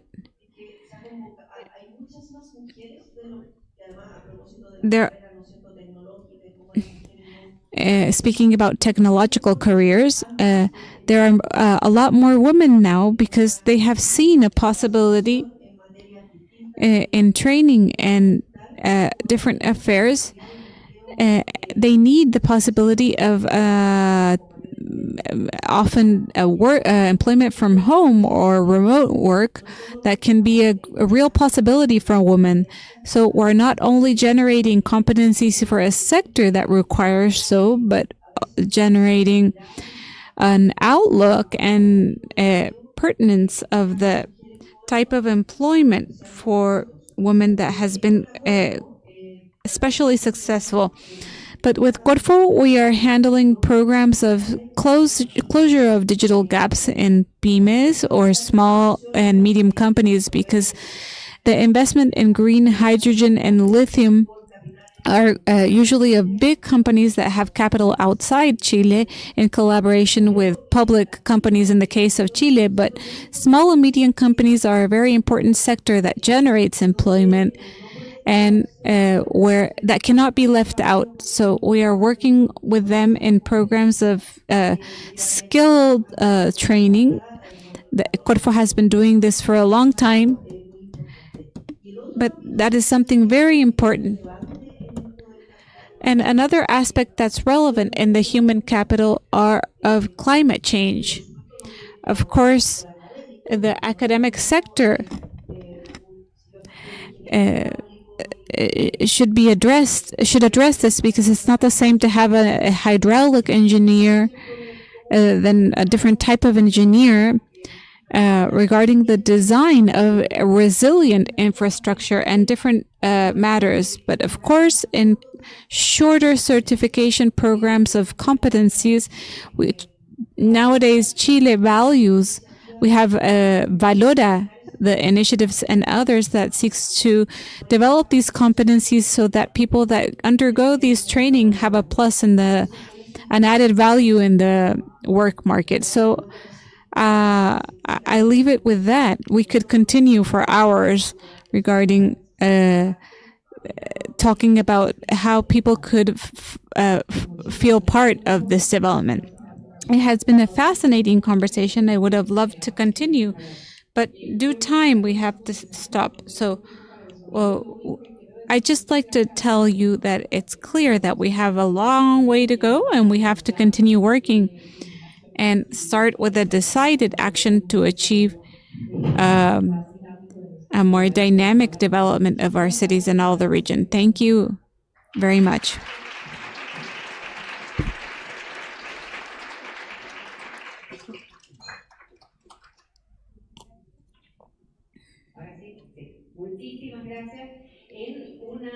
Thank you very much. In an introductory part, as they say in Colombia, a mouth opener to understand what these days will be about, and an economic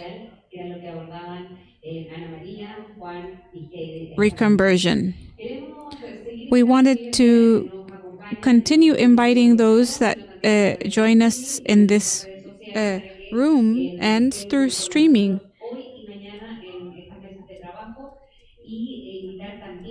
and invite those that are here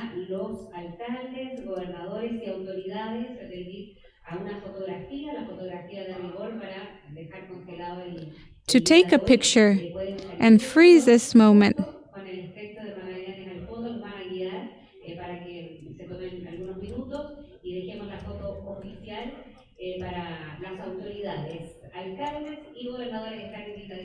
So mayors and governors, you are invited to take a picture outside of the room.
Those new members.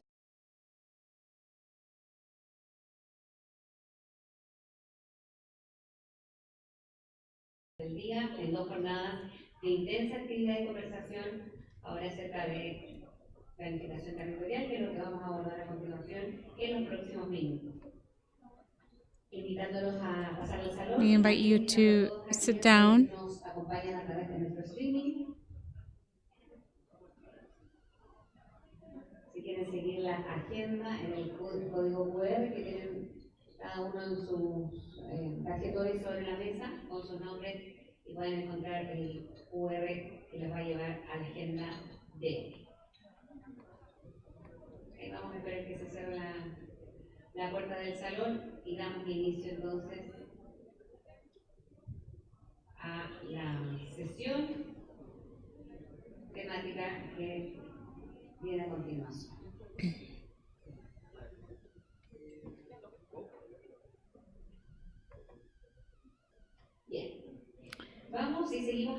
So please follow us through our social networks. También para quienes están con nosotros presentes aquí en el salón, con lo que ya les decíamos, en un contexto que comenzaremos con las sesiones temáticas. We will start with the thematic sessions, the first on territorial planning, where we will explore strategies of planning of territory to balance the local economic development, environmental sustainable, and promoting quality of life for resilient territorial development. We invite Ms. Galledo, head of the Division of Livelihood and Urban Development of the Inter-American Development Bank. And our next speakers are Felipe Correa, founder and directing partner of Somatic Collaborative, and Mr. Sergio Birzuel, head professor of the Department of Planning and Urban Design, and Ana Sorin Jaime, president of the Institution of Investigation and Urban Planning in Brazil.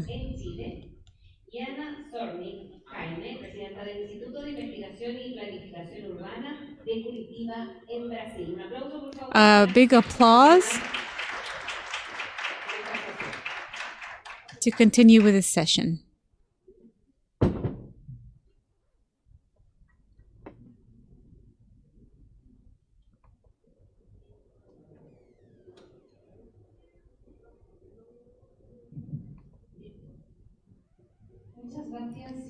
Thank you and welcome to this first thematic panel of today. We were speaking in the earlier session, many of your territories are suffering a accelerated territorial transformation and driven by varied factors, ecological, productive, and in some cases, natural or social factors. This growth in territories is joined by an economic growth that have certain parameters as a focus. For example, accelerated demographic growth, as was expressed by the Mayor Ranch, and an accelerated industrial and productive growth. All this is joined by new challenges and risks that we need to consider. These challenges have, among others, a disorderly growth with regarding basic services as water or sewage, and some social services such as education, health, or the integration of families that migrate for the first time to all the areas that need to be addressed. Logistical gaps to respond to increasing logistics and habitational deficit. Within the risks, we find inequality, that these benefits don't reach everyone in the same manner, and that there is not a sustainable development. Planning can help us to manage these challenges and risks, but also it's important to consider certain balances. When we look at territorial planning, we have to think in multiple factors. In some earlier decisions, we have spoken about the role of the different governments, different governmental levels, the role of the private sector, and also the role of citizenship. And that balance is a very hard balance to reach when things are moving so quickly. In some cases, we have seen this in the market. In other cases, we have seen an over-regulation where we have seen the natural flexibility. In other cases, we need to ensure that the participation of the development and of the citizens and their voices are heard. We need to discover these topics and explore how territorial planning not only can capture the vision, but also helps develop strategies for this organized growth. We want to see how in these strategies we can incorporate basic and essential principles of social environmental development that's responsible, and how that well-being reaches our communities. We have a luxury panel of speakers here, and we hope to share some ideas on models and instruments that have been efficient, and how this instrumentation and planning can be put in March, can be implemented in specific projects, and we will speak a little bit about governance and planification. I'd like to invite Felipe to give us a very brief presentation, and then we will continue with the rest of the panel. Well, good morning. Thank you very much. Before starting, I'd like to expressing my appreciation for the governments that have made this possible.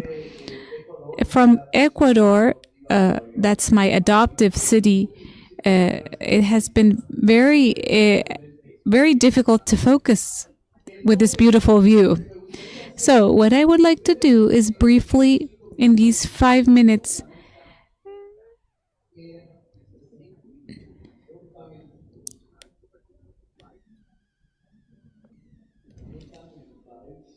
where are my slides?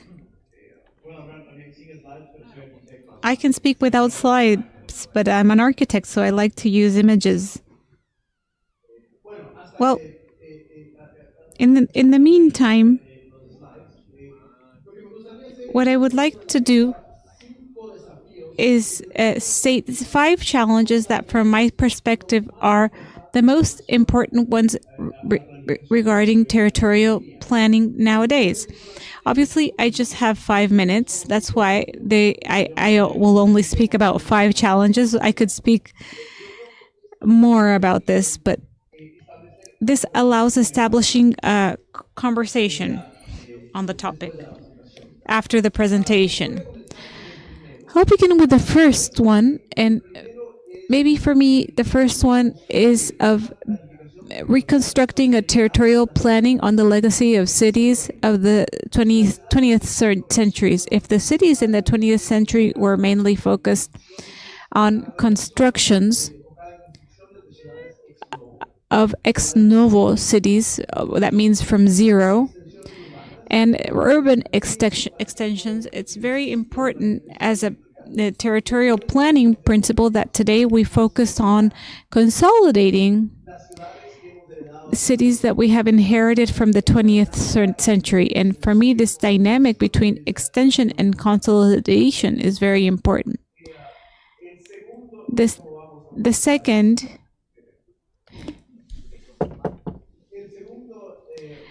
second principle that for me is extremely important is to be able to work in different intervention scales. I think that as urban planners nowadays, our work is a work of synthesis, to be able to bring different actors and generate a vision that goes beyond the sum of its parts.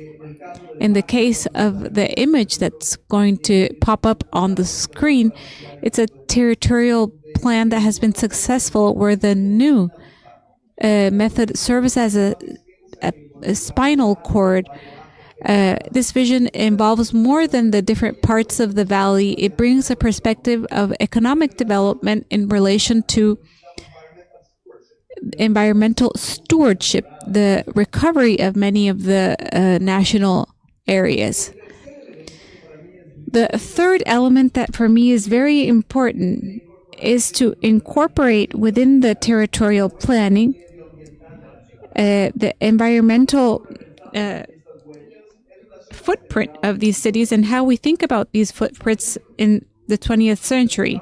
For example, if we focus on a city like Mexico City nowadays brings its drinking water for over 250 kilometers of distance.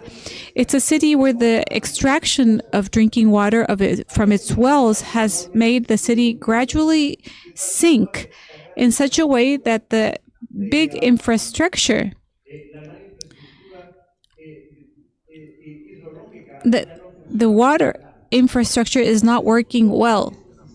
So these mechanical systems of the 20th century are slowly incorporated in the passive systems of the 21st century, and this is an extremely important topic. Maybe the last element that for me is very important as well is related to the relationship of territorial planning and the adaptation of climate change, but also the environmental uncertainty. And today, we are just focusing on climate change, but there are uncertainties in other environmental topics, ecological, economical, and how these territorial plans adapt to those conditions. And that's, for me, very important. And a key example that I was going to present here is, for example, the restructuring that we have proposed for the environment in the city of Sao Paulo, where all the hydrological systems of the city that have collapsed today regarding the amount of roads can be rethought by giving the river a new economical space. For me, those elements are the most relevant. There's so many challenges, but for me, these are the elements that define the dynamic of territorial planning that give way to an interesting conversation. Thank you very much.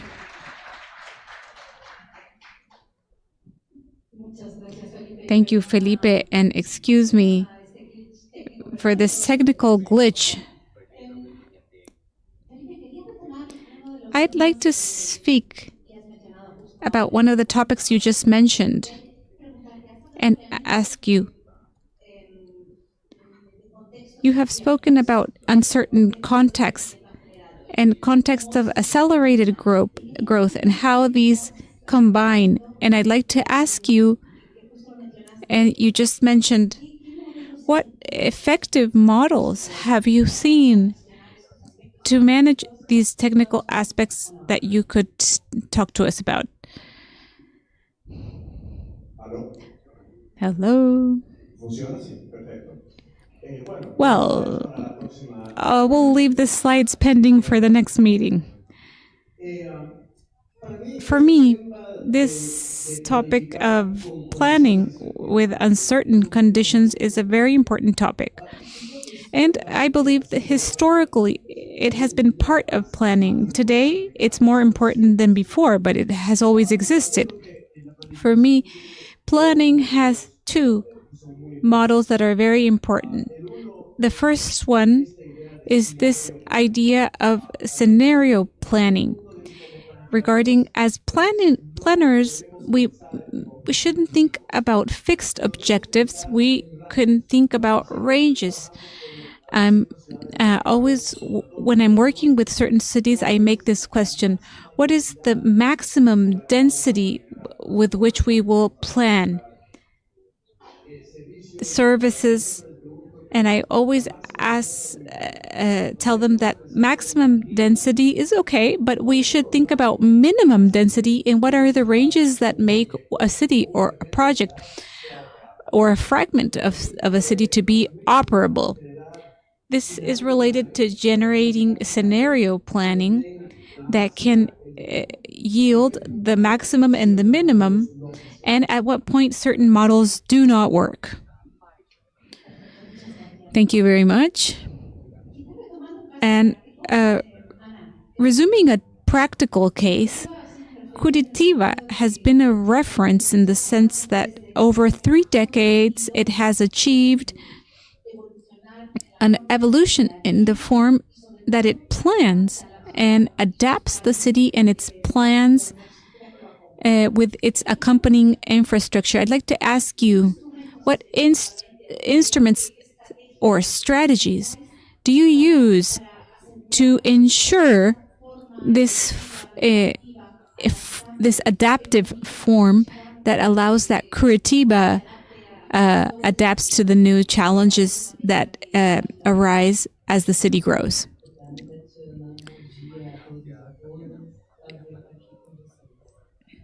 Good day to everyone. Dentro desse processo de planejamento, muita coisa já foi dita hoje por vários dos colegas. Eu acho que eu gostaria de trazer um ponto que eu acho que é um diferencial em Curitiba, que é a existência de um Instituto de Pesquisa e Planejamento Urbano. Porque dentro desse processo do planejamento é importante você ter um guardião, um maestro disso. E você ter um instituto que consegue ter essa perspectiva de estabelecer um planejamento. Acho que muito como o Felipe trouxe, assim, você olhando, mirando lá na frente, você tem cenários. Eu acho que é uma realidade objetiva, você consegue construir uma realidade imaginada lá na frente. A existência de um plano com essas metas para 50, 60 anos, mas ter uma organização que consegue traduzir isso em elementos, em etapas, é fundamental. O IPUC ele é um órgão com uma equipe multidisciplinar. Então, somos arquitetos, engenheiros, advogados, geógrafos, sociólogos, estatísticos, onde você tem a equipe do plano, que trabalha mais com a planificação, ancorada em dados e evidências, olhando série histórica, mas tentando entender as tendências que estão por aí. Uma outra equipe que, a partir de toda essa planificação, transforma isso em projetos. Uma outra equipe que vai colocar isso em prática, que vai fazer a implantação desses projetos. E um item que é fundamental, eu acho que é você ter esse processo de monitoramento, né? Você tem que estar sempre realimentando. Você criou uma realidade imaginada de futuro a partir de alguns dados. Será que ela está acontecendo ou não? Quando você pensa um plano diretor, você traçou uma visão de 10 anos, mas uma década é muita coisa. Então você tem que ter uma equipe que no dia a dia está observando se aquilo que você traçou como uma grande estratégia, ela está funcionando ou não, para você fazer correções de rota. Eu acho que isso é fundamental. E essa é uma equipe, o IPUC ele vai fazer 60 anos agora em 2025. Então, desde que foi estabelecido o plano diretor, essa organização ela está ali permanentemente, diariamente, observando todos esses elementos. Há um aspecto que, como você trabalha diariamente, você está muito conectado às tendências, a gente consegue processar isso e sempre estar atualizando. Como? Não é só um plano diretor, a existência de um sistema de planejamento municipal faz toda a diferença. Onde nós temos, eu diria, 3 grandes pilares. De fato, o pilar das políticas públicas, onde nós temos os planos setoriais de mobilidade, desenvolvimento econômico e social, planos estratégicos, como é o plano de ação climática, acho que é um tema que todo mundo trouxe como muito relevante.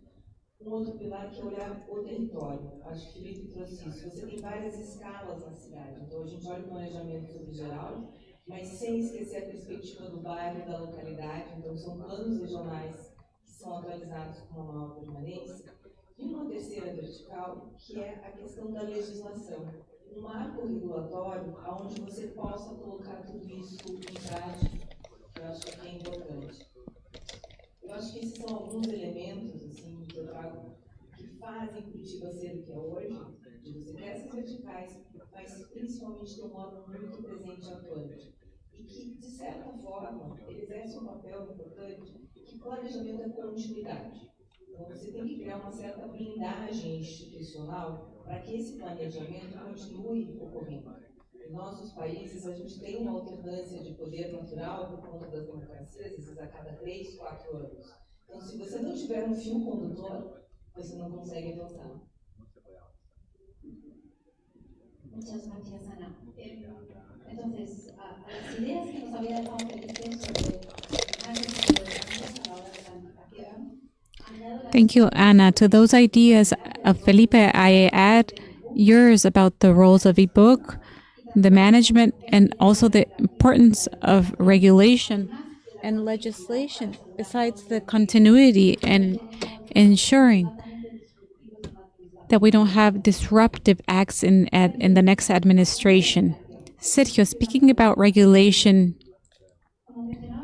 as was mentioned before, we always have that tension between the levels of regulation, the role of the public sector, but also the natural role of the private sector in fostering growth of these zones that are being quickly transformed. I'd like to ask, how do we achieve that balance? How do we achieve going from a role maybe on behalf of the public sector more focused on vision, and how do we achieve that the private sector becomes more flexible and adapted to these linings, these guidelines? Thank you for the question and the invitation. I'm from Magallanes, and I was born here, but aside from carrying that in my heart, I'd like to explain that when I was born, we couldn't see the Magallanes Strait. Today, there's a building that allows seeing that, but also we can tread it in, we can go and see it by bike, and that was thanks to a plan.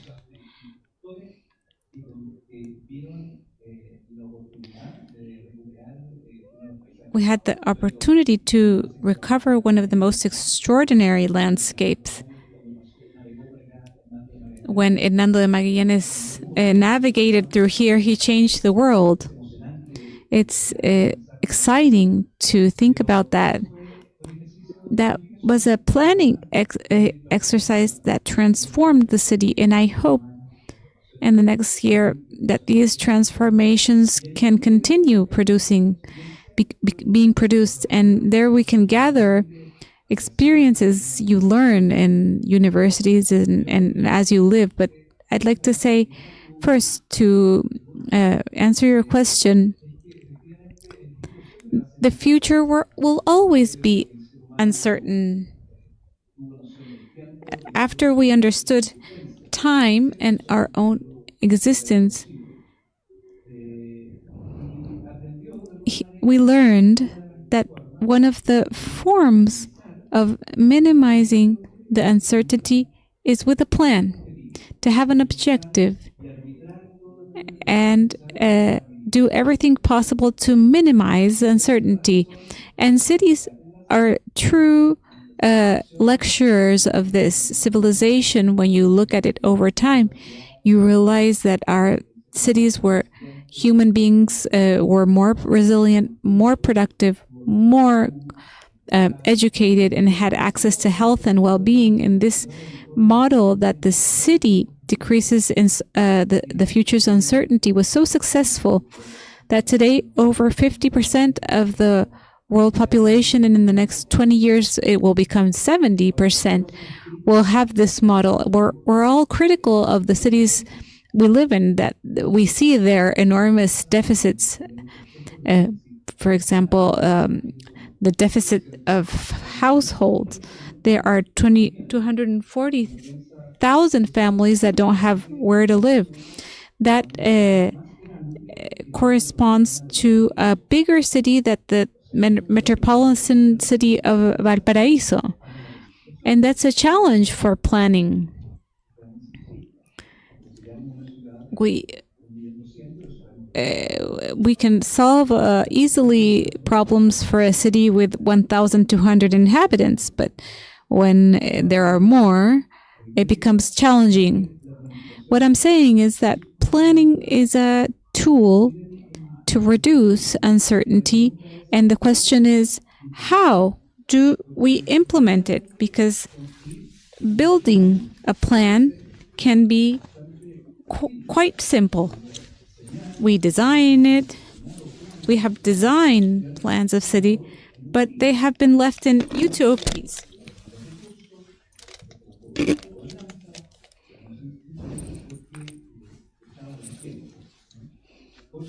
Other plans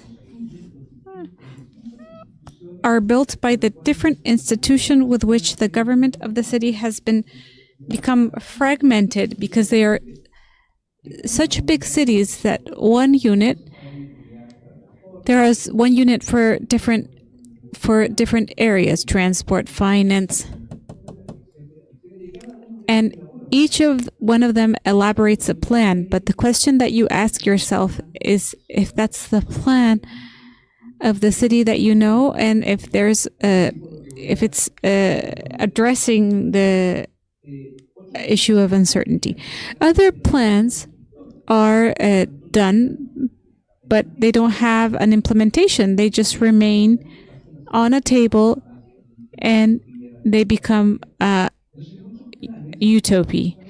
There are many plans that are good. If it's not good, it would be worse. But it's not a condition to transform and face the future. And there we have the relevant elements. The first one is that a plan should seek an integration of the different actors within the cities, the different institutions, and that's what we call integrated planning. The complex issue is to integrate how different institutions can agree and have a common and single transformational plan for cities. Like when we built a walking zone here, different institutions made this possible to make a seafront. So in this process of construction of a plan, that plan must move along a delicate line that is the regulation on the regulation of a plan and non-regulation. Today, we have an important problem because there is an over-regulation in urban matters that has reached such a point that the planning instruments have become instruments to avoid that things happen that you can't control, but not to facilitate those that we do want to make happen. So there are groups, and it's okay because it's part of policy, that certain things don't be performed or implemented, or they are just responding to their own interests or visions on how the city should be. But we see the sum. When we see the sum of all parts end up resulting in there being very limited space for innovation, for the use of opportunities that are given by this future. So the line of balance in planning is governance. The equilibrium in physics belongs to a mathematical equation, but the balance of a city is a product of public policy and governance. behind that. So, governance, that is not simply having a leadership, a very good leadership, but it should be the point where different actors that make a plan should integrate and also collect the values of public policy, the vision, and the participation of citizens. That's the ring, governance ring, that in that sense today is emerging because there are different governance forms. There have been councils created, directories, corporations, agency, units that at the end of the day achieve a public and private participation in combination with a governance that is transversal. There,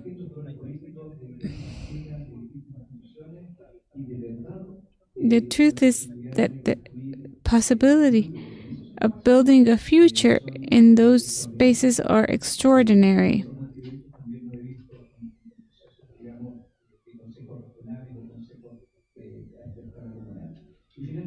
And lastly, it's important not only governance to be integrated, but was said before, for there to be governance, there has to be transferred competencies, or else there's no possibility of exercising this governance. So a form of facing this in a better fashion is to take care of our cities and making public policies of cities. Policies in Greek is having relationship with the polis, with the city, with the authorities that lead the cities. It's essential.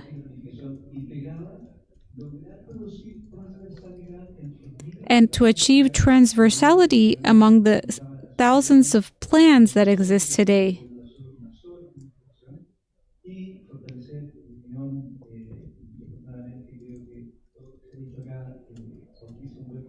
And that is auspicious for the future, for a good governance and with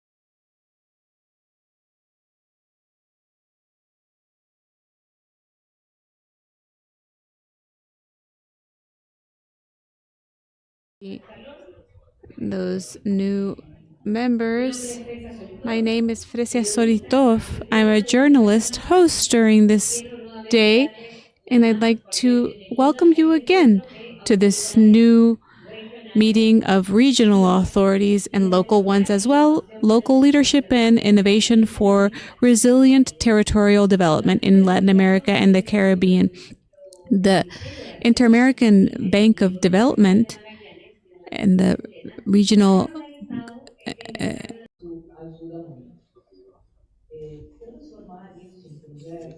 It's difficult to turn this into projects. Something we build constantly. And there have been quite a few lessons learned. So it was really consistent from what I've been doing in the different cities. And it was a whole panel as well, with engagement from other boards, with support in this case for sustainability, to translate these projects into something that is mainly highly connected with their global agenda and differentiations. In order to qualify these processes, these projects, we have support of many organizations to qualify these projects, especially in this planning phase.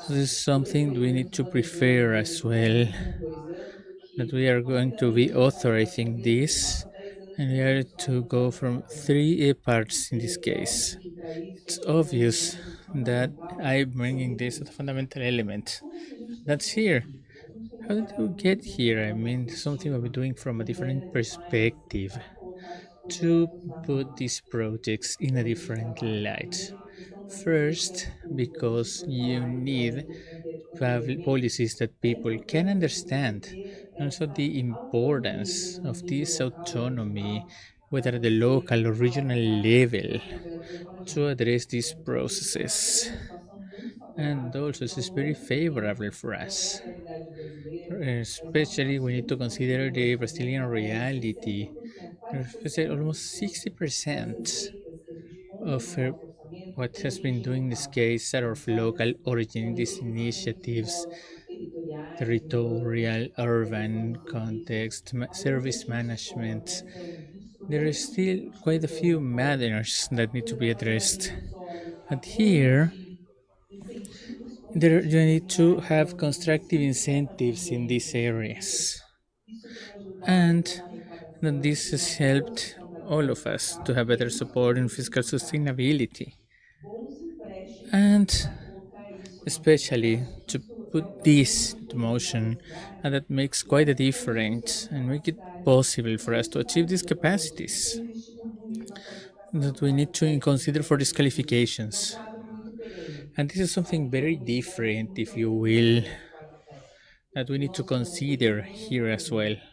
eu já estou já quase 30 anos It's almost been trabalhando 30 e já years estou since we criando have been working on novos this, dispositivos, fazendo essa formação right? Doing this para que a training gente to make saiba sure that desenvolver projetos, people consegue construir can uma be estratégia able de to build a implementação strategy para for municípios. implementation. E que é um processo de aprendizagem And que this a is a gente trouxe learning muito recentemente. process Talvez o segredo é that isso de você there isn't conseguir like a big criar um plano. secret Eu to gosto it, de defender muito but a questão do propósito. it Nós just temos um needs to have a propósito muito purpose claro. in this A gente case. tem que ter esse objetivo de longo So prazo.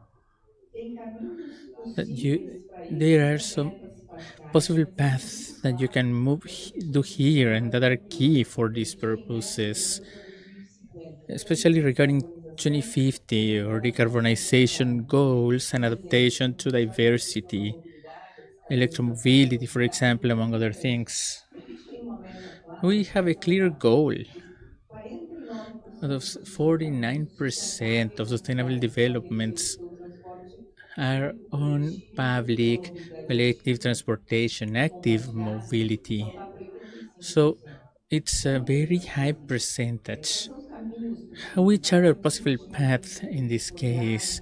How can we participativos move no transporte forward público with coletivo? Então, nós this? temos criado How projetos have we created these emblemáticos, aonde well-known com projects os even? recursos que a gente faz a participação With these nacional da cases, we are Prefeitura de Chile, considering é um grande parceiro da cidade, to e a a gente very dá essa important demonstração percentage of clara population, so we can have a qual é clear esse caminho, demonstration of como what que we a are gente doing faz, moving along como this que a gente path, pode tratar para ir mais passageiro. so we can do something Essa better. forma que a In gente está this trabalhando, way e tem that uma we are meta, esse working, projeto this pretende project tentar seeks ampliar o número de to deslocamentos e atrair mais passageiros no attract transporte coletivo more em 20%. Nós acreditamos. collective mass Então, essas transport metas by parciais, 20%. eles mostram uma Rather than correlação it's just clara these com essa partial meta de alcançar goals, 35% we want de to reach a deslocamentos sustentáveis em 35% in 2050. this state Eu acho que support. faz a Uh, diferença.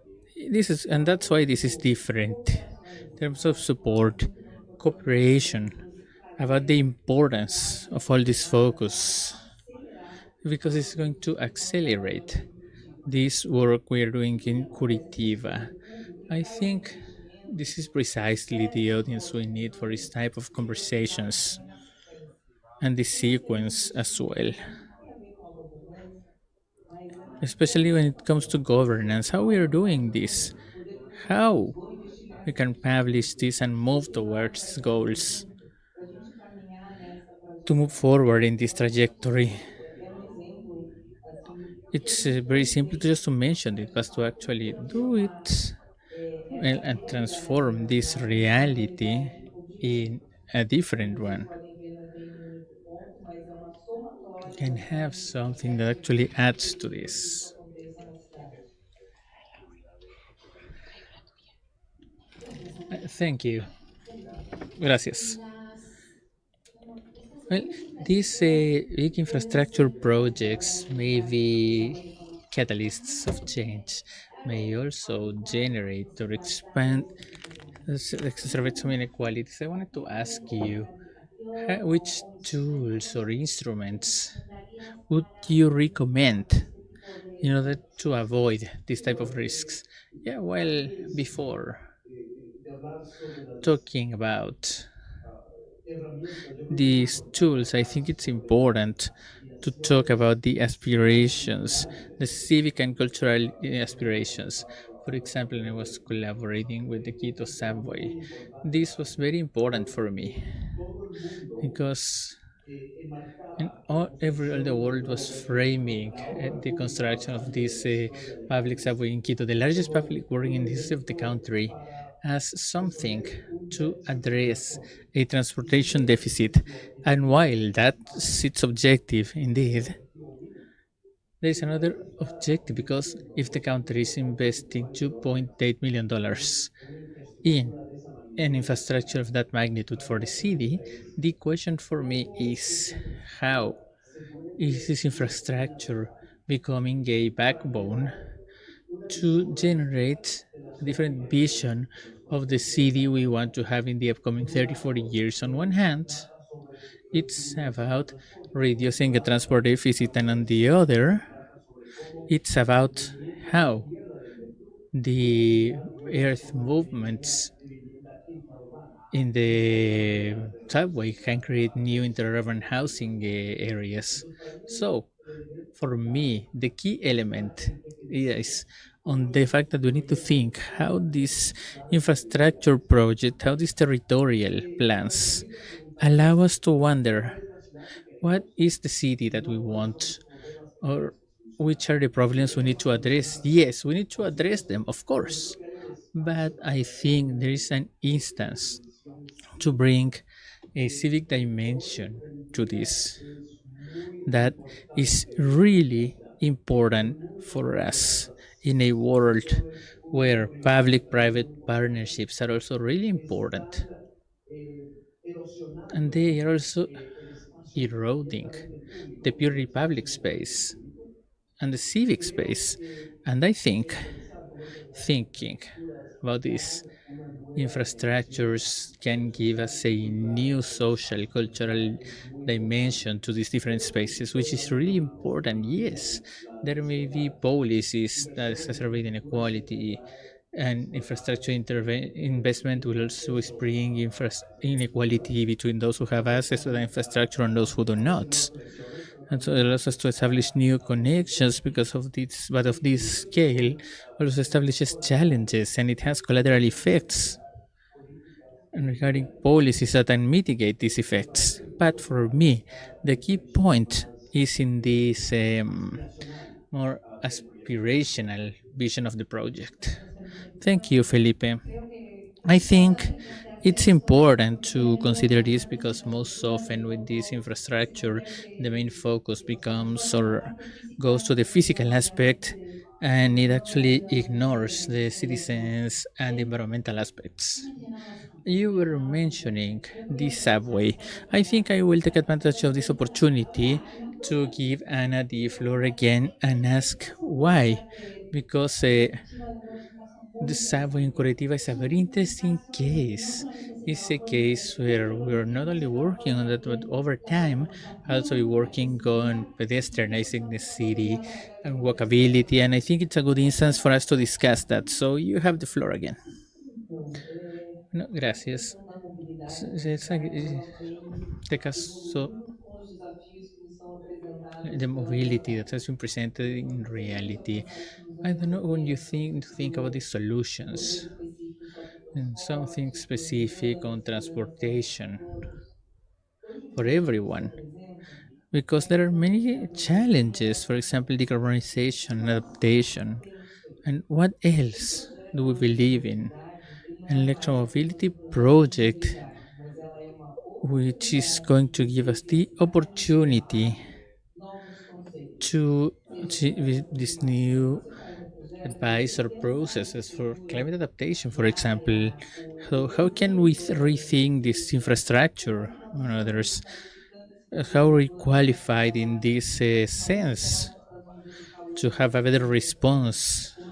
Since, as we are working on these more sustainable materials, for example, related to transportation, and despite all of this history on public transportation, Curitiba is one of the capitals that has the greatest individual fleet in Brazil. It's a paradox, if you will. It is an efficient transport solution, and which are these vehicles that need to be addressed? I mean, it's something extremely important. One of the main challenges we face today is still changing the mindset, our behavior, because people have done things the same way, and how to bring them to make a new decision on this new thing which is causing them to undergo a change. And then this is also really important. So specifically when we talk about these locations, what is always happening in this regard. And of course there's a new integrated process as well in a territory for these cases that can happen as well. And for example, it may be 15, 20 minutes. So, and something else, I mean, evolution in this regard.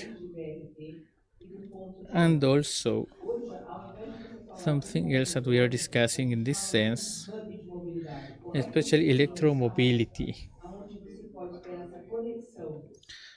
This connection as well from public collective transportation, how people will want to use this over time.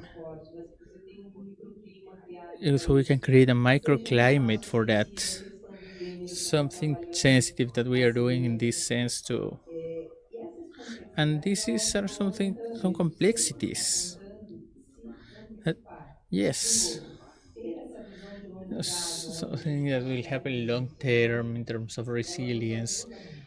And there's something very important that will happen last week, because we are contributing firmly or betting on the age of information and everything that has been and will be created, creating different scenarios that are prescriptive, if you will, especially in what's happening for this and which is qualified for these projects, these stories. So, and this is a line of transportation that we need to consider as well, and electrification as well, and something really important. So, it's something that needs to be considered, and what we are doing the most, what we are incentivizing the most, is a new productive change to foster these technologies. So this is not just a transportation project. There are other important agencies in an integrated fashion to address these new realities and how you can have this new policy, so to say. And this is something you need to address. Then that will happen. And how do we need to address this? How? As a society, as a city, and especially to collaborate. And each talent that is going to be needed in this role is something totally different. And how it can be a part of this solution as well that we are applying in the cities. Thank you. Sergio. In infrastructure, when you're discussing before, there may be quite a few differences. I wanted to ask you, because really, especially when it comes to private sector participation, sometimes objectives are not necessarily egalitarian, equitative development of the goals. So how do you make it so planning can be provided, for example, in the system, or how can this be regulated? To what extent it can have a regulatory effect? And so the benefits can also apply to the local population. In this opening session, something that we're just addressing the territorial development, and you were talking about coastal cities. One of the complaints we have is that these benefits do not reach the local population. How would you suggest we address this problem? Okay.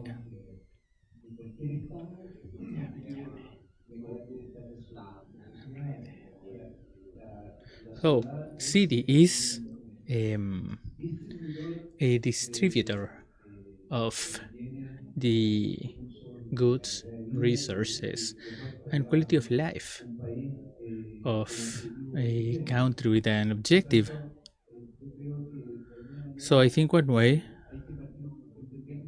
so we need to understand so on the conditions, at least in the Chilean case, the 88% more or less in this city is from the private sector. So it's public.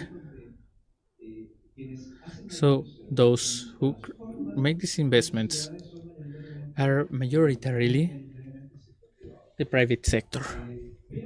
But planning is done by the public sector. So there is a natural distortion, if you will, where the state really focus on trying to regulate that the private sector doesn't do things they don't want to happen. And instead of having flexible planning and so on, and so something that allows for private to do things. I think so. How can this in improving these different things and this different gap? So in Chile we have a standard that's more or less 5 meters per side per inhabitant. When, for example, I have been told that the standard of life is 10. So 100% of green areas in Chile, so we can have an adequate standard. Oh, I already mentioned the standards. It is huge. So, what's the solution then? Integration. As Felipe was saying, in the case of the subway, it's also happening in Santiago. We are building an eternal subway network, but there is no coordination neither with the governments nor with the municipalities. For example, the Ministry of Housing, so the subway stations can develop in these different projects that are associated to them, because there is a deficit addressing to the fact that there is a lot of infrastructure. So what happens there? Then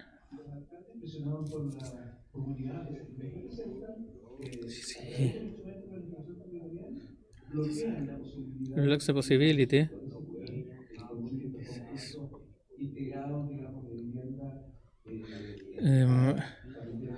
to address the deficit. A huge dichotomy in a public investment channel, in this case, something that's sectorial. But I'd be discussing this with housing, with mayors, and these are the regional governments in this case. So, to ensure the social profitability, public investment, but we need to integrate these investments as well to ensure this with other institutions that work separately. When doing this separately, it makes it so the organization is much more efficient and social benefits are reduced, and then there is some different planning. Now, In this manner, I think it's important to move forward. I had to participate, for example, in the coastal rebuilding in the Biobío region after the 2010 earthquake, and there we were able to have integrated plans. The Ministry of Public Works with its different divisions, for example, but it's so big that it has different areas with housing, with transportations, to have a master plans, as they call them, which would be the minimum standards for a 4 or 5 years term, and setting this where we have this different programming. And this is not just our participating in this plan, but this is for the next 4 years. Then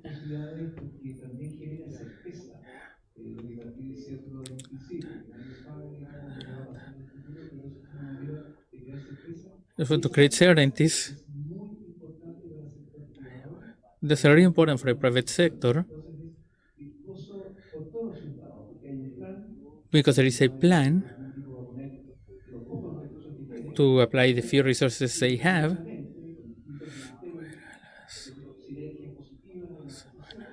Private synergies in these decisions, and then to increase its profitability, and then we can measure this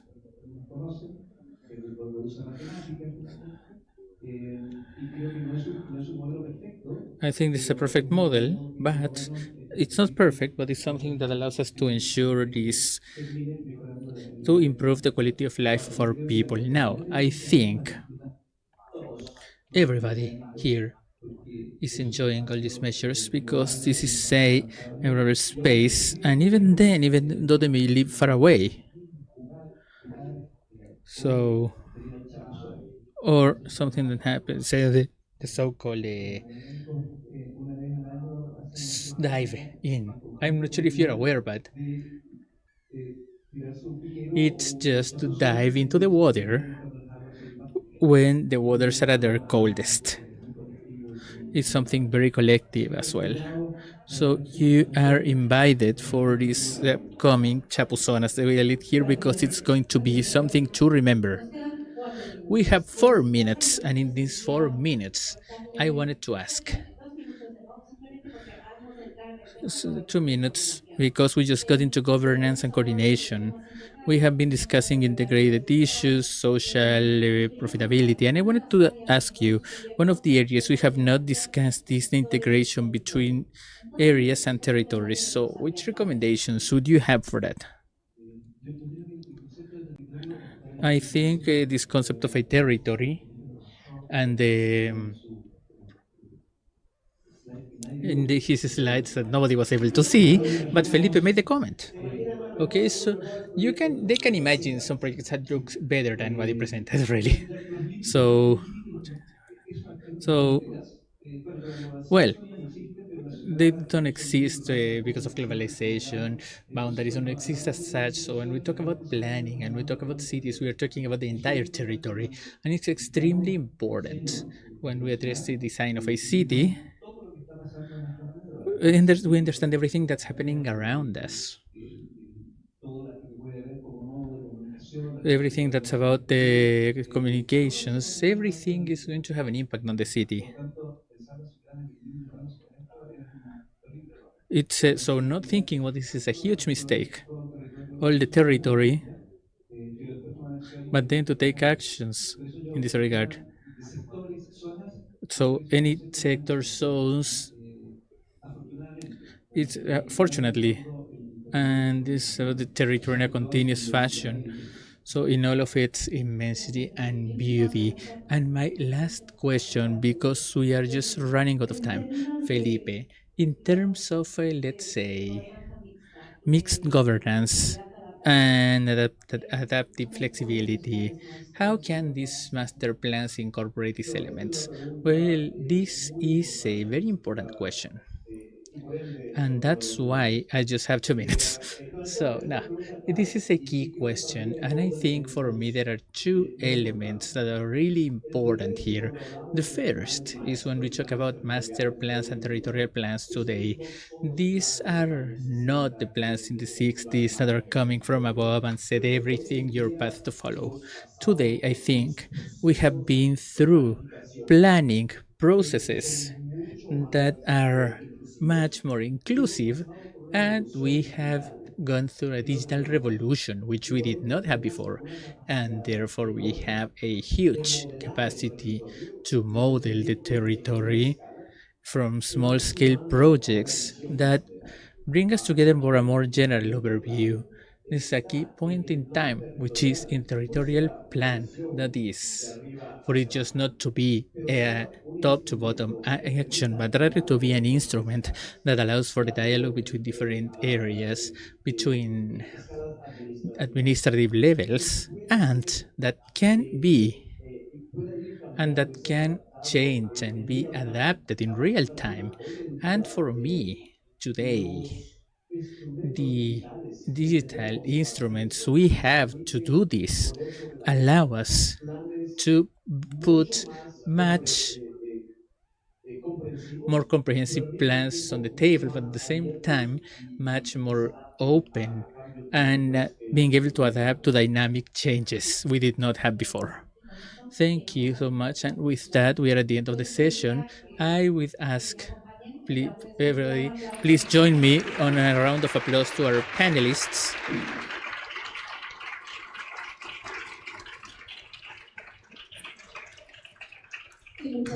And thank you so much to the audience for joining us. Thank you so much to all of you. We are going to continue. For all of you that are in the room, of course, and those who are following us via streaming in social media, now we are going to start the working groups. The first one is about territorial planning, where we are going to invite you to address territorial planning strategies to balance economic development, well-being of the population. And to start, we are going to ask Maria Camila Uribe, main technical leader of the Housing and Urban Development area from the IDB, who will be presenting the dynamics of the session. Give her a round of applause. She's going to be joined by Christian Gischler, leading the energy division of the IDB.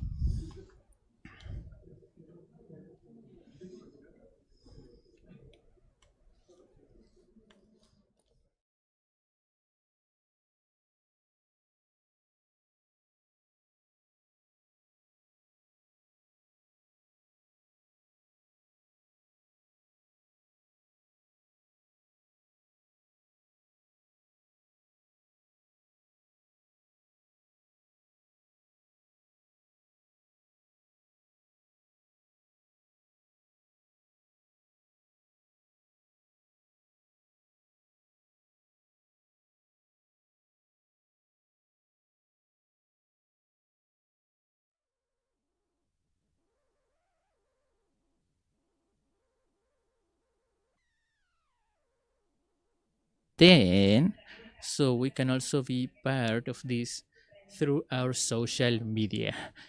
Group number 2, hi, how is everybody doing? You're the spokesperson, okay? I'm Max Salas, and I represent the table number 2. We are working with the experience from Brazil, Chile, and Costa Rica. So, regarding local experiences to make it faster, I will just highlight the key ideas. Well, we really highlighted in Costa Rica the importance of a regulatory plan. A regulatory plan for being able to organize a future development of the community and their experience, both in representatives. It's really important. Then, also, we had the experience mentioned by the mayor of the Callanalga community, a small community in the center of Chile. She was saying that they are in touch with the community and for them, considering getting to know this community had been a really important experience because, I mean, they had a difficult situation because of photovoltaic central, which had marginalized local opinion, and they were only able to incorporate this local vision by means of hiring, quote unquote. These were negotiations with the company in charge of this large project, which was to raise awareness and incorporate the people from the area in this project so they could be closer to it. Yes. In Brazil, Porto Alegre, it was fundamental to be able to reduce taxes and debureaucratize. This meant integration into a formal economy of the system of thousands of families that until then had always been marginalized from all programs, even those of territorial organization. And what they were telling us is that the most surprising aspect of this process was that there was an increase in the city revenue when debureaucratizing and reducing taxes actually brought many people closer to the system. Then, this experience was really, really important. And this authority that is in charge of these processes is an authority that was really on the field, not just to be generated by means of consulting or public officers to collect local information, but rather to be the same person who could be in direct contact with what the community needed to communicate. Because many times there were some things that were really difficult to convey by means of reports or assessments, and that on the field, the engagement really made easier. Okay, you already included that, but yes, these are the points we have been working on regarding local experiences. Regarding Macondo, there were many recommendations on how to be able to visualize this work. First, and most important, most likely, there were some topics that these projects are going to generate an increase of demographic density, and this also meant a planning and working on this properly. The infrastructure has to be thought about over time. That infrastructure may be needed to be modified, fulfill the roles, evolve. So this infrastructure that is solely intended for a very specific project over time may become an environmental liability, an elephant in the room that was not going to be good for anything. So this infrastructure needed to be thought so it could be future-proof and be adapted. Thank you so much. Group number 2, we are going to ask people to please come up to the scenario. So the spokesperson from group number 3, if they can join us in the stage. And also we'd like to ask the people who are following us via streaming, via social media, everybody is welcome. Please continue following us. And I'd like to remind the authorities and the working teams that there is a folder with photos, videos, and all the material collected today in a Dropbox folder, so you can have this available. And on the QR code, which you can find here, you can start checking photos, material, and videos that are collected. Thank you. Group number 3, these spokespeople are going to be here up in the stage. We'd like to remind you of 2 things.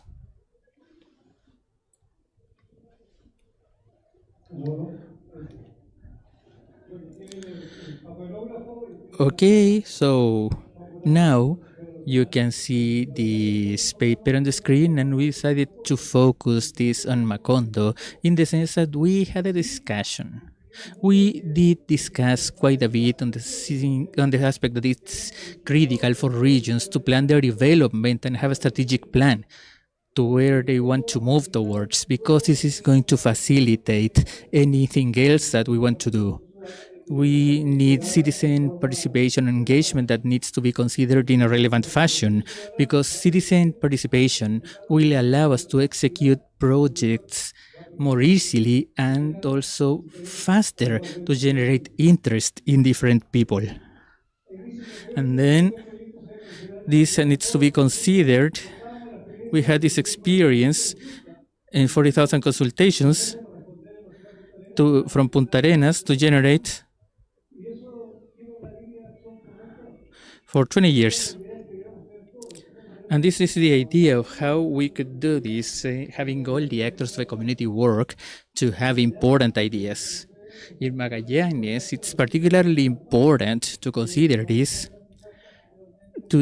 because they don't usually go to defend for a debate, but they are capable to go safely back to their homes.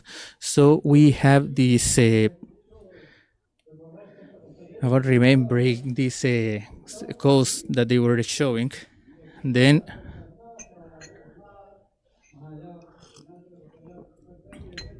and there were 300 homes, so I had to eradicate this. And then we mentioned this,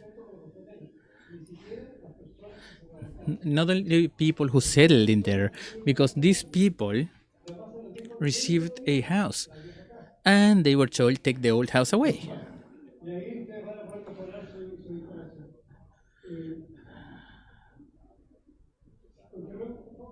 Let's continue, please. So it's critical that the community that wants to receive this investment and growth generate this office and can be a gateway for this management. If we are going to have these large electrical companies in Macondo and Magallanes, it's ideal for them to meet these other parts so they can help in management when this community has decided that they do want to have this. And if they want to have this, they want to ask the local, the regional, and the central governments, because I'm not sure if the impact on the quality of life in Macondo, this electrical power plant is as relevant as to change the way of life. We want Macondo to have their 20,000 workers on a camp 200 kilometers away from the city, or do we want these 20,000 workers living with their families and then go to work every day? I think we need to give this answer to the citizen engagement. So I'd say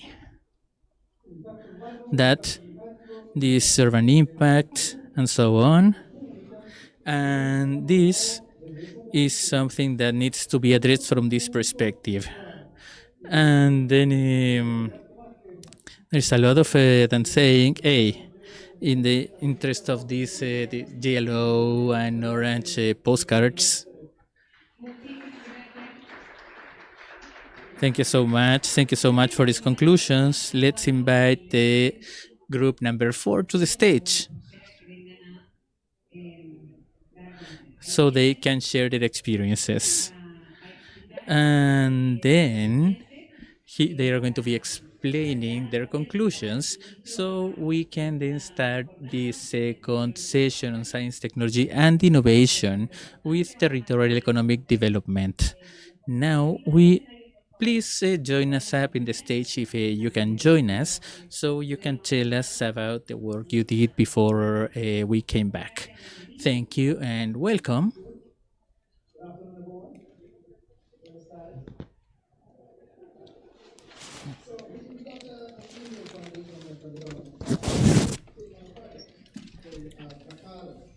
And we met with some professionals and shared our experiences in our respective territories. And from Trinidad, San Fernando, we were looking at some of the challenges that we have in diversifying the economy, background tourism, and how we can use that to provide more jobs and economic development for the area through artisan development and small business investments. We also have some challenges pertaining to the environment. There's a lack of sustainability, recycling programs that they need to do more of, and to get the communities involved. because some of them they actually live too close to the landfill and to the waterfront. So relocation is an issue there and something that needs to be navigated properly. In Montego Bay, we have a situation where Montego Bay is heavily dependent on tourism, and it's trying to provide some type of balance in the different sectors. But what they're doing is trying to put together data so that it can be used to inform the decisions that they're making, and study the population size, housing solutions, and use it to drive policies and business improvement within the area. This also involves the improvement of infrastructure and the environmental solutions that they're undertaking through their respective programs, recycling as well, and establishing youth climate action fund to deal with some of those environmental challenges.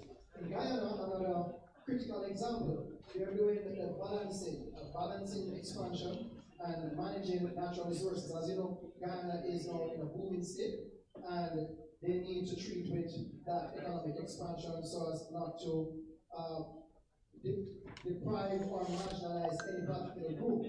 And some of the issues that they're having includes land tenure, housing, displacement of these persons who will be affected by the oil expansion project, and they have economic earning needs, these persons, and they also have to identify some priority things within ensure that these persons are properly integrated into the process, including education, public campaign, training, you name it. But when we had that meeting and we met and discussed everything, we decided that we're going to apply these strategies to the Mercado development.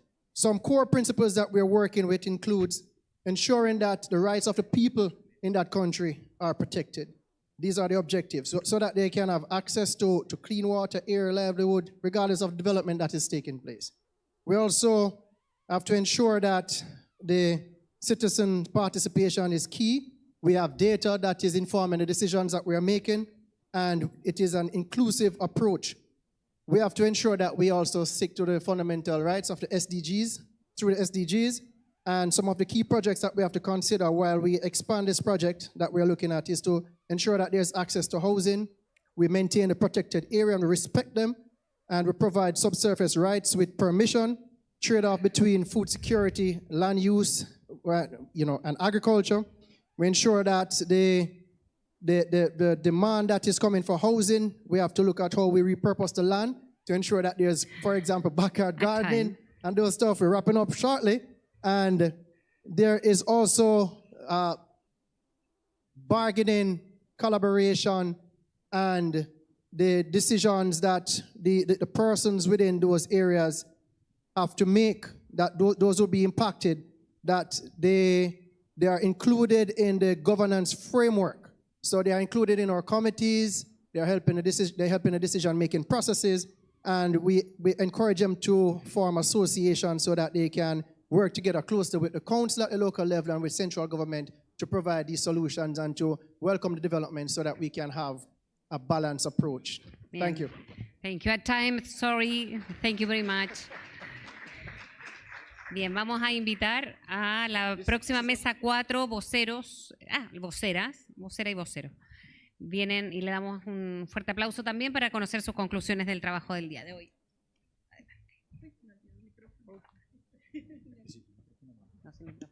Muchas gracias. En la mesa 5 estamos representando a Chile, Colombia, Guatemala y España. Y para hacerlo muy sintético, To en las synthesize experiencias the local experiences that we shared before, we are carrying out a citizen participation process to acknowledge the priority of citizens and to be able to decide the actions for the new local government. Regarding Chile, the public-private articulation that's being conducted with the private company owners is very important. We are working on a communal development plan with community participation to complement it with the regional action plan. In Cartagena, Colombia, we're working on updating the territorial planning through dialogue tables and citizen participation with a view of approaching the city through 3 strategic projects: Gran Malecón del Mar, La Glorieta, and La Calorina, to generate accessibility and educational infrastructure through 3 mega schools. And in Guatemala, the proposals is of opportunity districts that it's a territorial disconcentration strategy through public-private articulation to keep a green district. This represents 20% of the territory. And from these experiences, this experience would be for Macondo a vision to achieve a balance between what's existing, the local population, and the local and potential resources of this territory with the new investments that will come through the installation of a new renewable energy plant that this will bring new support infrastructure needs. So from there, we're stating a territorial development strategy integrated to the city and region that has 2 types of plan. The territorial ordering plan as such, and a plan of work reconvention and strengthening of the local talents to incorporate and benefit the local population. As governance structure, in first place, we will create a technical unit that will be in charge of the coordination, articulation among the different actors and governmental levels, and then we will implement that plan to generate a participation organ, which is a consultative organ that will have a consultant. And we are requesting a non-reimbursable cooperation to carry out the proposal for Macondo. The only challenge there is to request the non-decision, I believe she said, on behalf of the Ministry of Finance. Our immediate conclusion is that we will present the next spokespersons. Table 5.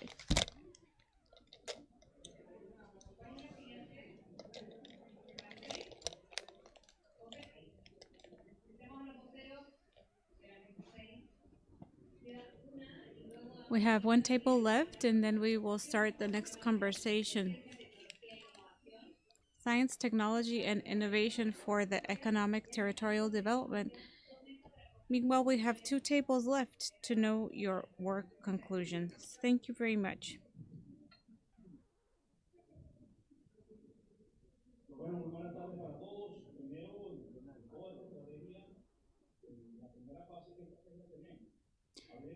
In the first phase, I spoke about Guajira in Colombia. We're the only inhabited desert in the country. And we stopped thinking that we have to stop being a mining department, and everyone in the table reached the same conclusion. Strengthen the tourism sector and the strategy around renewable energy. It will be necessary to have a territorial ordering plan to see how we can move forward within international cooperation.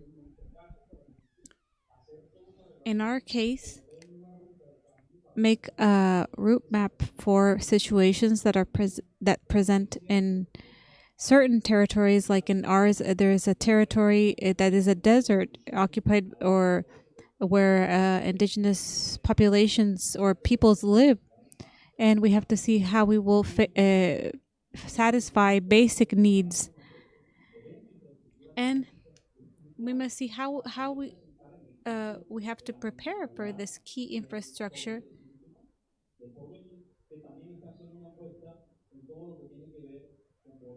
And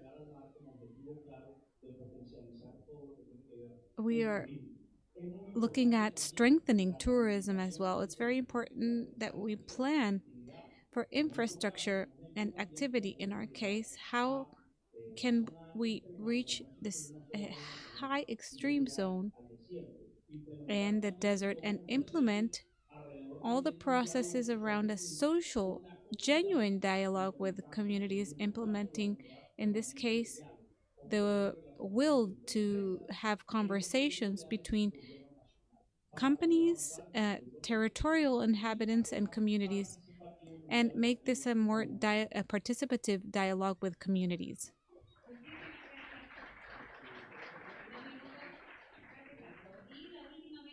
And the last table, number 7, we invite table number 7 to know about your conclusions.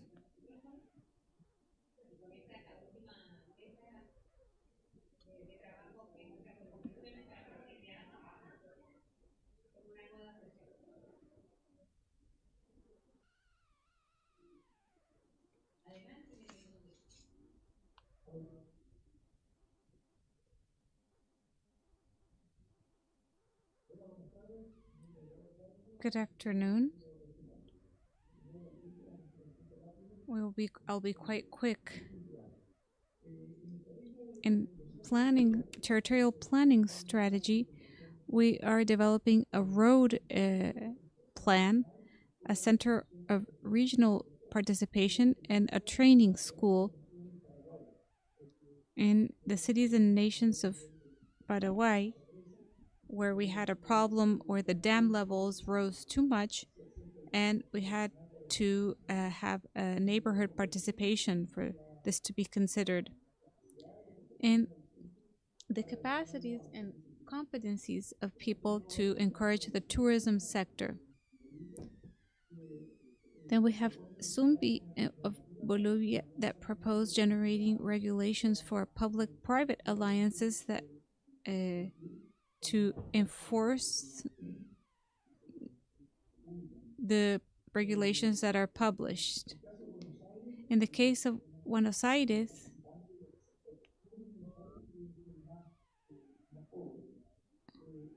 we have a poor sector that propose regulations, long-term regulations that prioritizes the development of the South Zone and sanitation in the legal and social spheres in the region of Magallanes, where we are working on sustainable development, diagnosis of needs, and development of skills for the cohabitants of the city. Regarding vision and objectives, we have a sustainable city, integrated city with a vision of dialogue and training. It's important to preserve the spaces of liberty of people.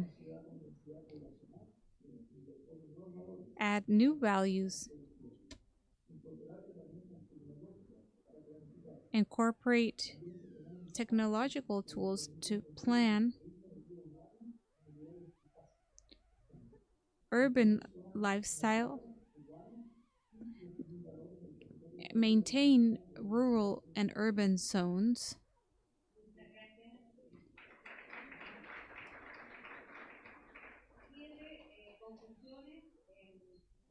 seven conclusions in a very brief time that let us see the coincidences of several zones that can have coincidences or demands.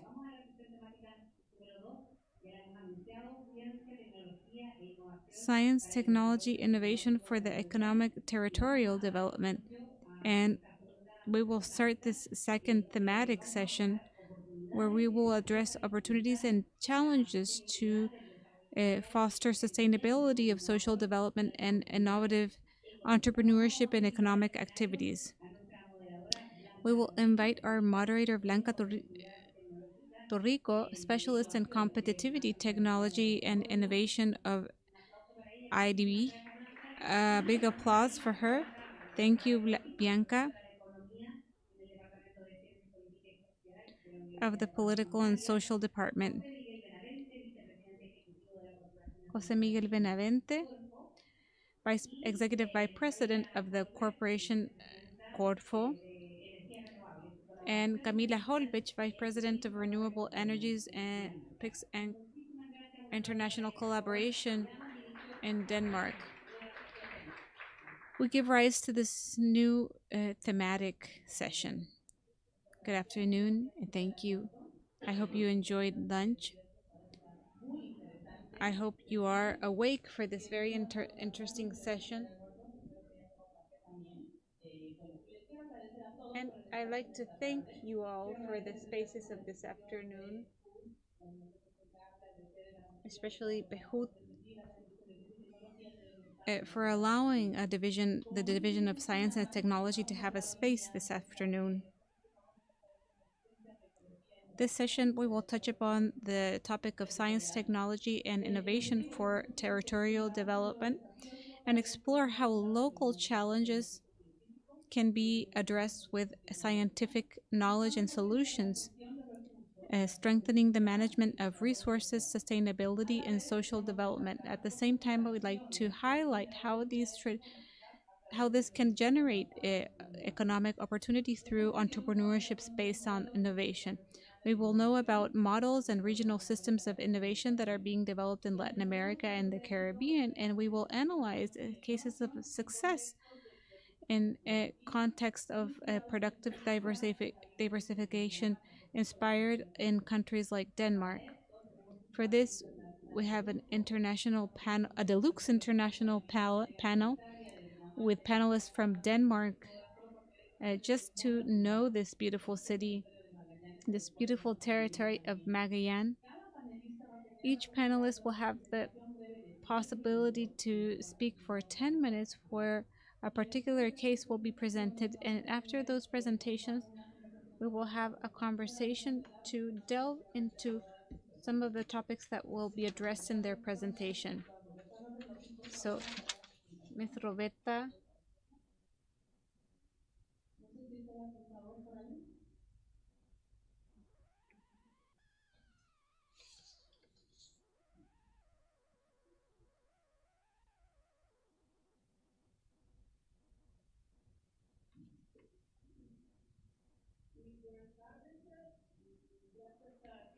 Good afternoon. I'd like to thank the IBD for this invitation. It's great to be here and to start with this beautiful view. I will speak in Itañol, a mix between Spanish and Italian, so I hope you can understand. The topic that I'd like to address in this presentation are the opportunities that can be opened for the regions of Latin America facing this green tradition. What we need to do, I want to do, is make a reference to a study I made 2 years ago with the UNTA regarding the window of opportunity for emerging countries. So in this study,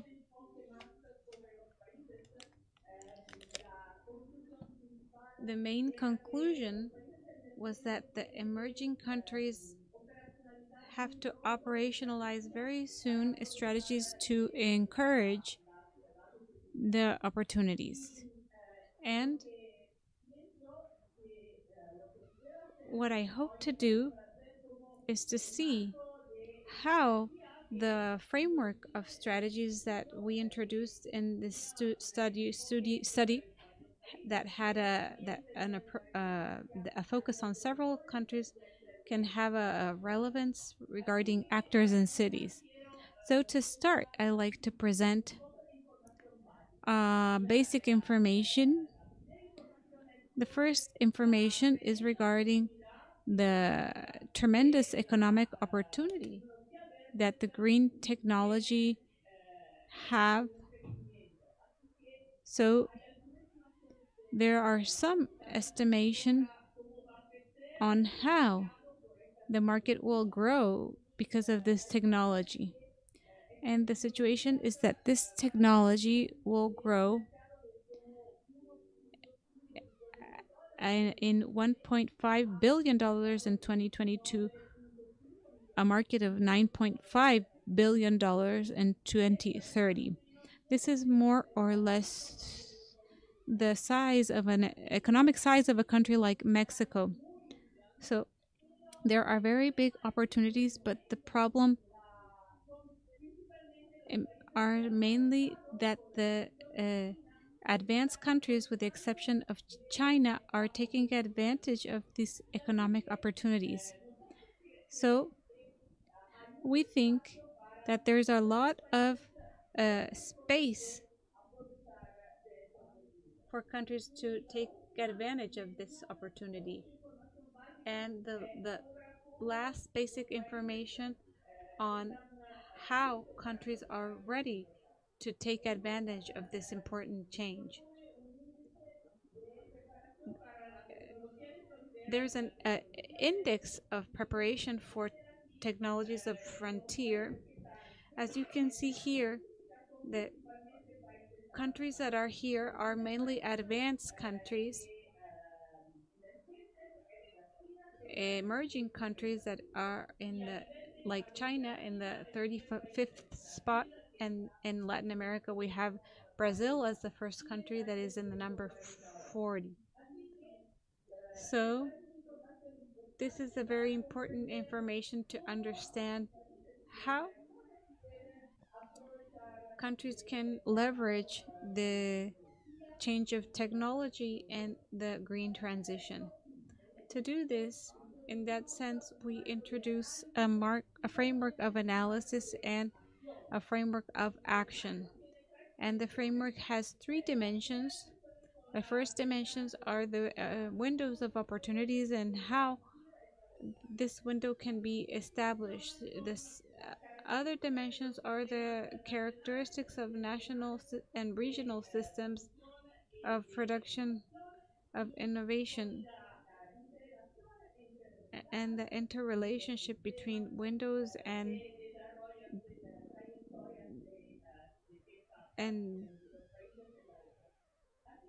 systems of development in the different countries and regions.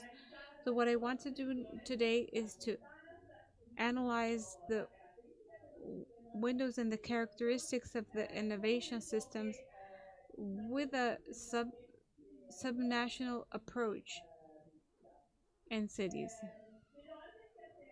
But before doing this, there is a very important element that's the specificity of green technology. This is important to understand how the windows of opportunity can be open on a country level, country and region level. There are 2 very important characteristics. The first one is that all of this technology are technologies that are quite new, that have a very important presentation dimension, so there's not too much space. But this is a good news regarding emerging space, because there's a lot of space to experiment new routes of technological development. The other dimension that's very important is that all these technologies are have a dimension of public goods, because they have an impact on climate change. So there is an important political dimension and policies that can be national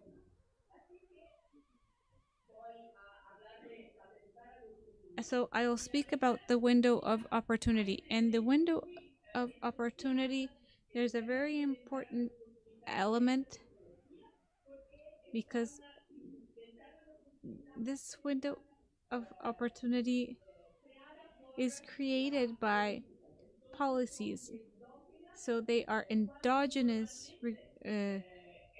regarding, because usually these type of windows are exogenous due to external factors like change of markets or technologies. In the case of green technology,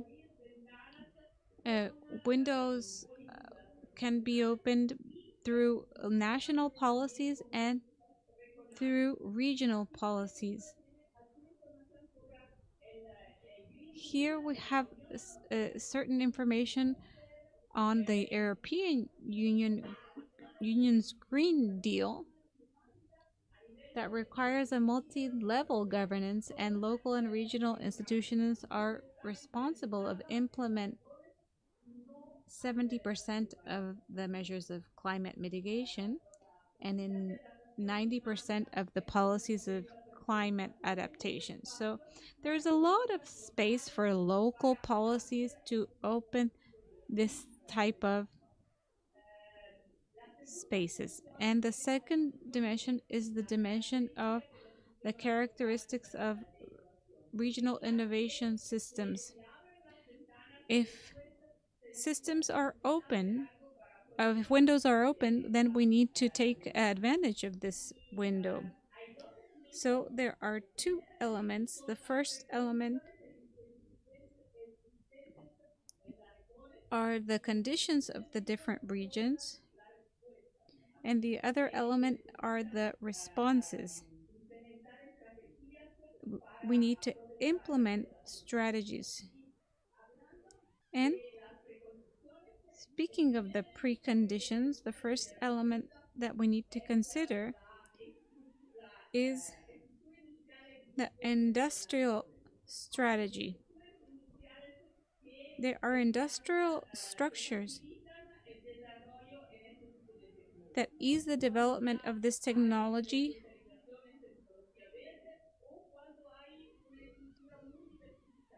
or a very diverse structure that can be where knowledges can be combined.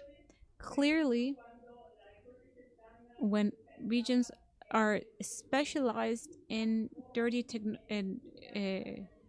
or technology, to say it somehow, or different sectors, it will be difficult to combine.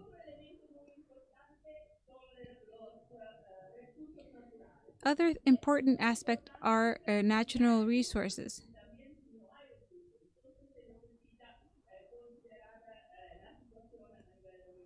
So we need to consider situation on a regional level. And the systems of innovation are not only important because of the actors that are in the system, but also for the relationship that the system has with external actors. The relationship with external actors is so essential, and it can be judged when it can be essential when there are blocks or other events like that. And on a company level, there are two levels. On regarding responses, there are two levels: on a system level and on a company level. Regarding companies, what I want to say is that companies have local companies and have an important role, but also multinational ones have a significant role. There are many studies that show how the role of multinationals is fundamental for conducting new knowledge, and there are many studies that explain how the multinationals have their own green innovation capacity that is that exceeds the national capacity significantly. And before concluding, I'd like to say that there is a difference on a sectorial level. So not all sectors require the same type of responses, and the main difference on a sectorial level between sectors that are more experimented than others, like the solar sector, and sometimes the technology can be important. There are more experimented sectors where we need a lot of investment in development and experimentation. Another important dimension is the marketability or tradability. If we speak about the solar sector, the solar panel can be easily sold. If we speak about the wind energy, there's a lot more need of developing the local production. And my last point is regarding the fact that in many of these sectors, when we speak about renewable energy, often there is an approach regarding manufacturing, but there's also a very important dimension regarding the value chain on a service level, and a significant amount of the economic value is in the services. Uh, in the services, the economies of scale are so important. So in services, there is more opportunity on behalf of smaller countries. It would be very interesting, for example, in the case of the wind sector. Last year we were in Costa Rica, and Costa Rica is developing a capacity of service, of maintenance.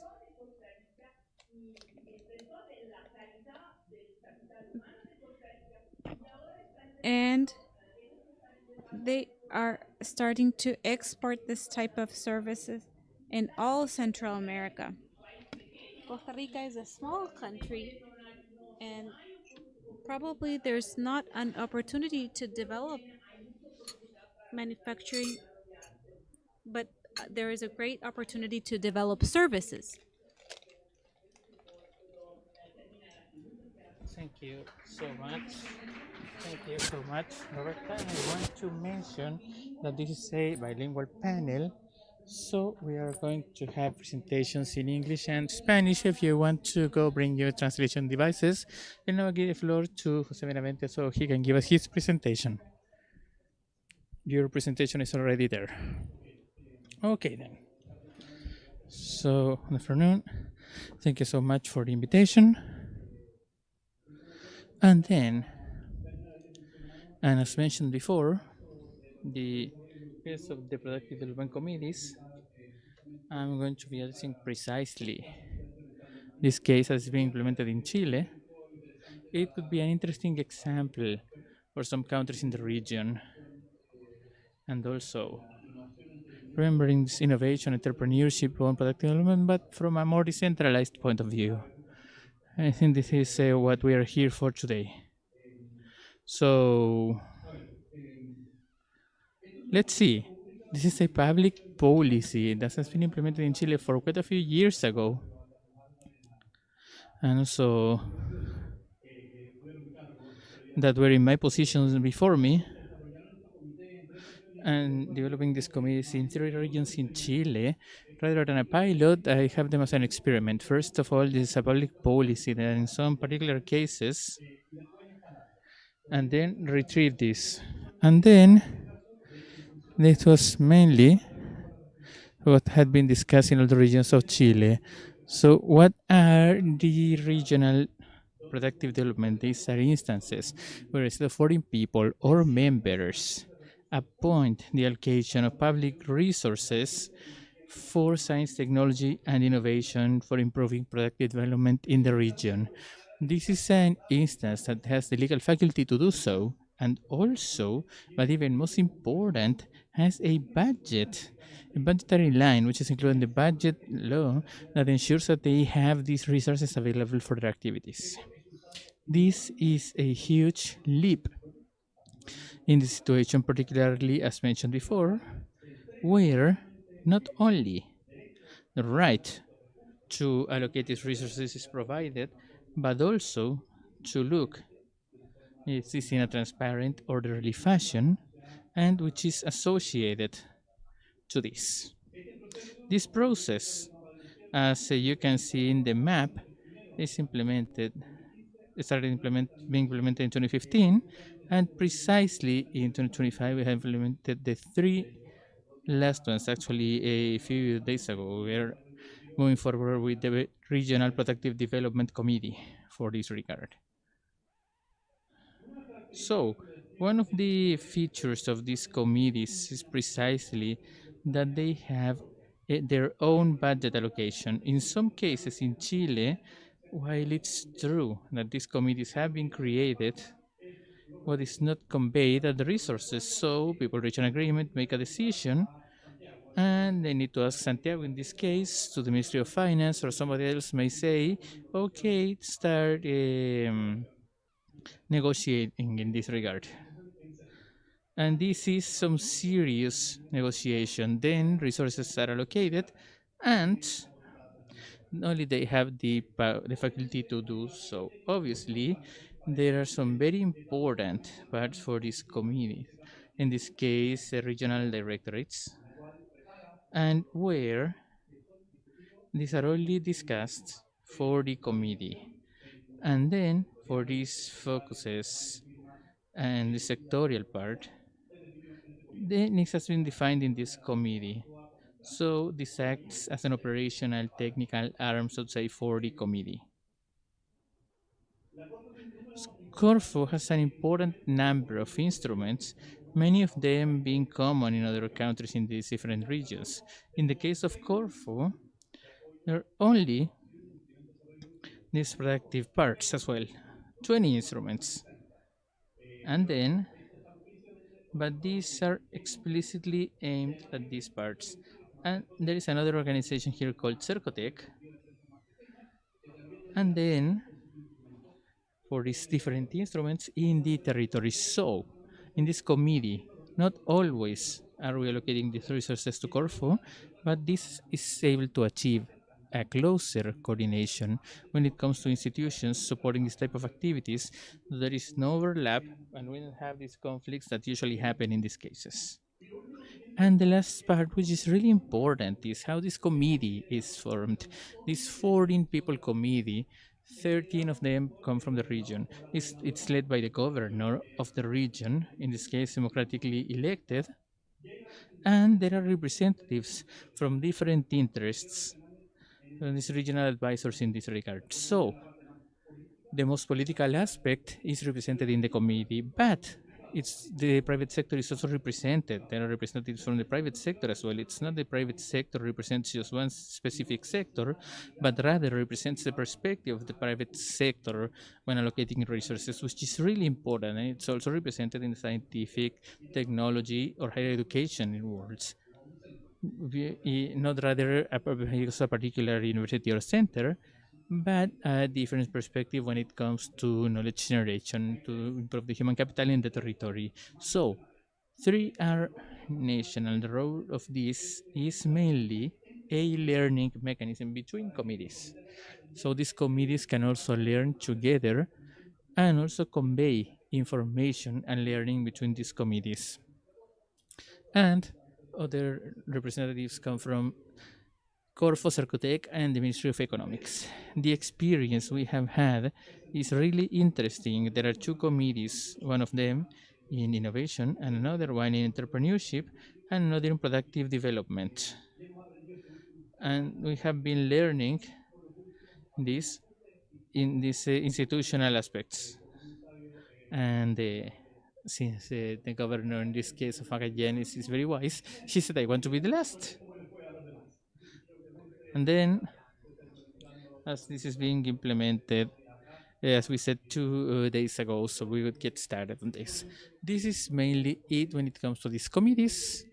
By the way, regarding the undersecretary and so forth with the Ministry of Finance, this must be a different policy in these terms of this organization in Chile, which is a tremendously decentralized country.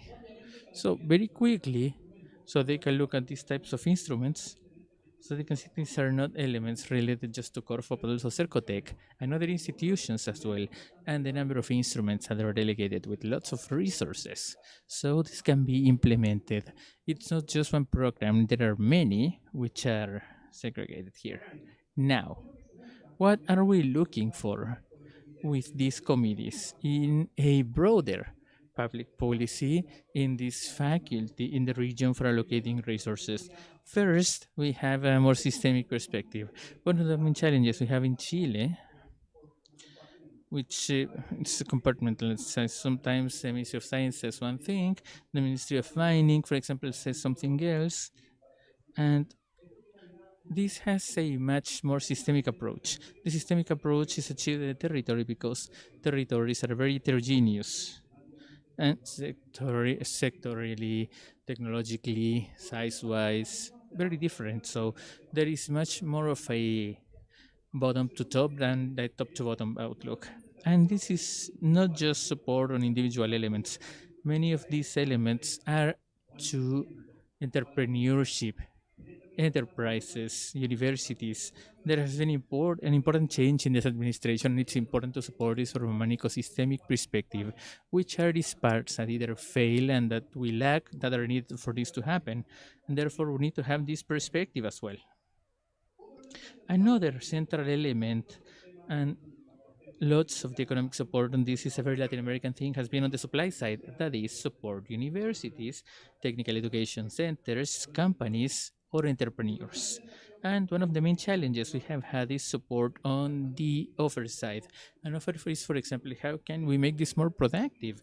To structure this problem so the supply side, the scientific side, and technology can provide knowledge or solutions for this demand.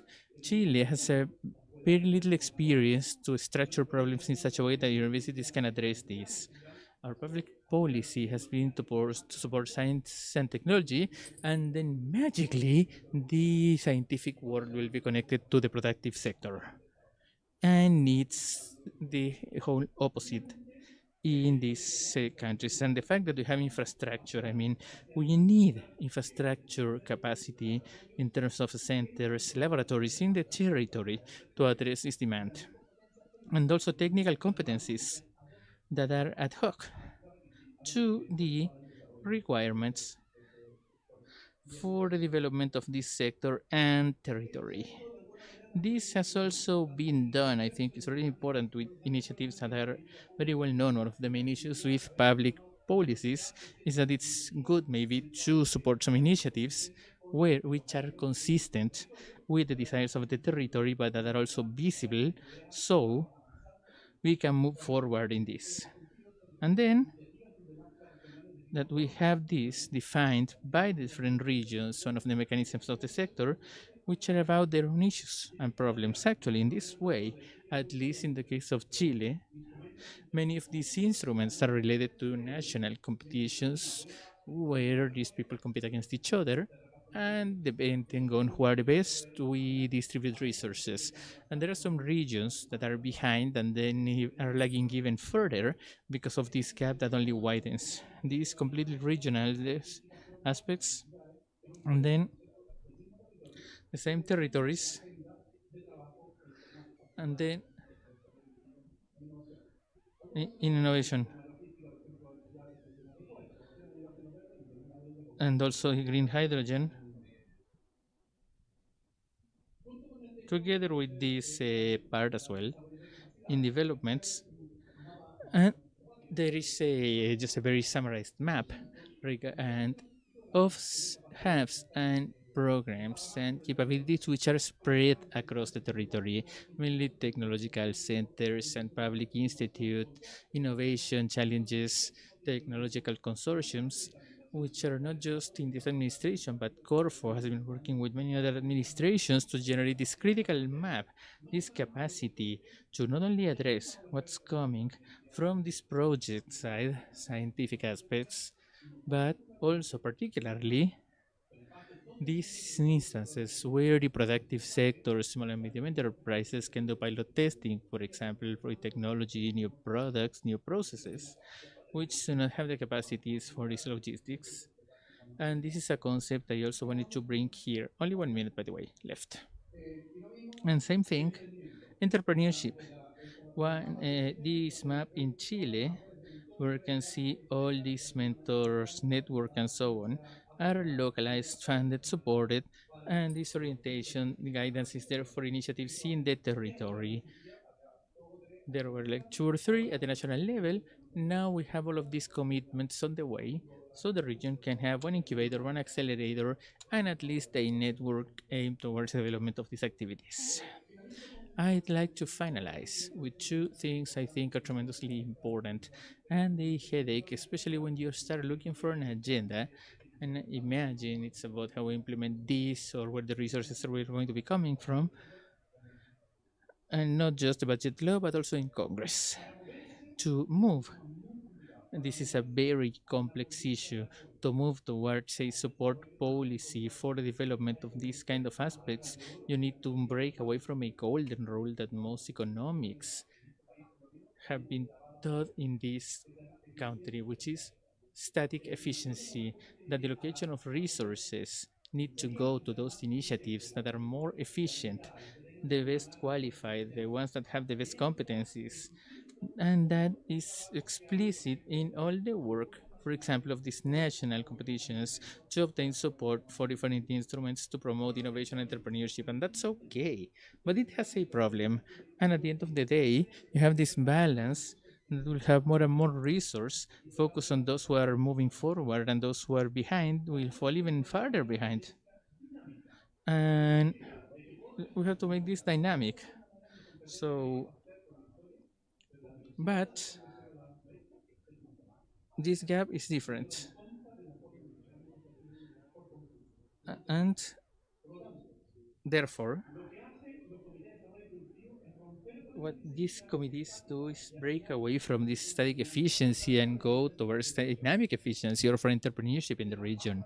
And this is somehow conveyed, not all competencies, but some instruments for supporting this type of activities. And this requires, as said, Under Secretary, a responsibility, because here we have a right in this specific case, but and duties too, transparent use and the follow-up of these resources. This accounts for the territorial heterogeneity, and it even accelerates our speed in the face of events, for example, climate events, or a case we had in a region in Chile, a large company which actually closed in the steel sector, and there were so many things happening in this large company, and since it was a part of the productive community development, it was done faster. And this also requires local capabilities. This is really important. We do need critical masses that are efficient, where they have this as a result of previous policies, and we need to analyze which ones we have and which ones we don't. And we need political willingness, not only of those who are currently governing the region, but political will at the national level to delegate these decisions or this public allocation when needed. Thank you so much. Now we have the presentation by Camila, please.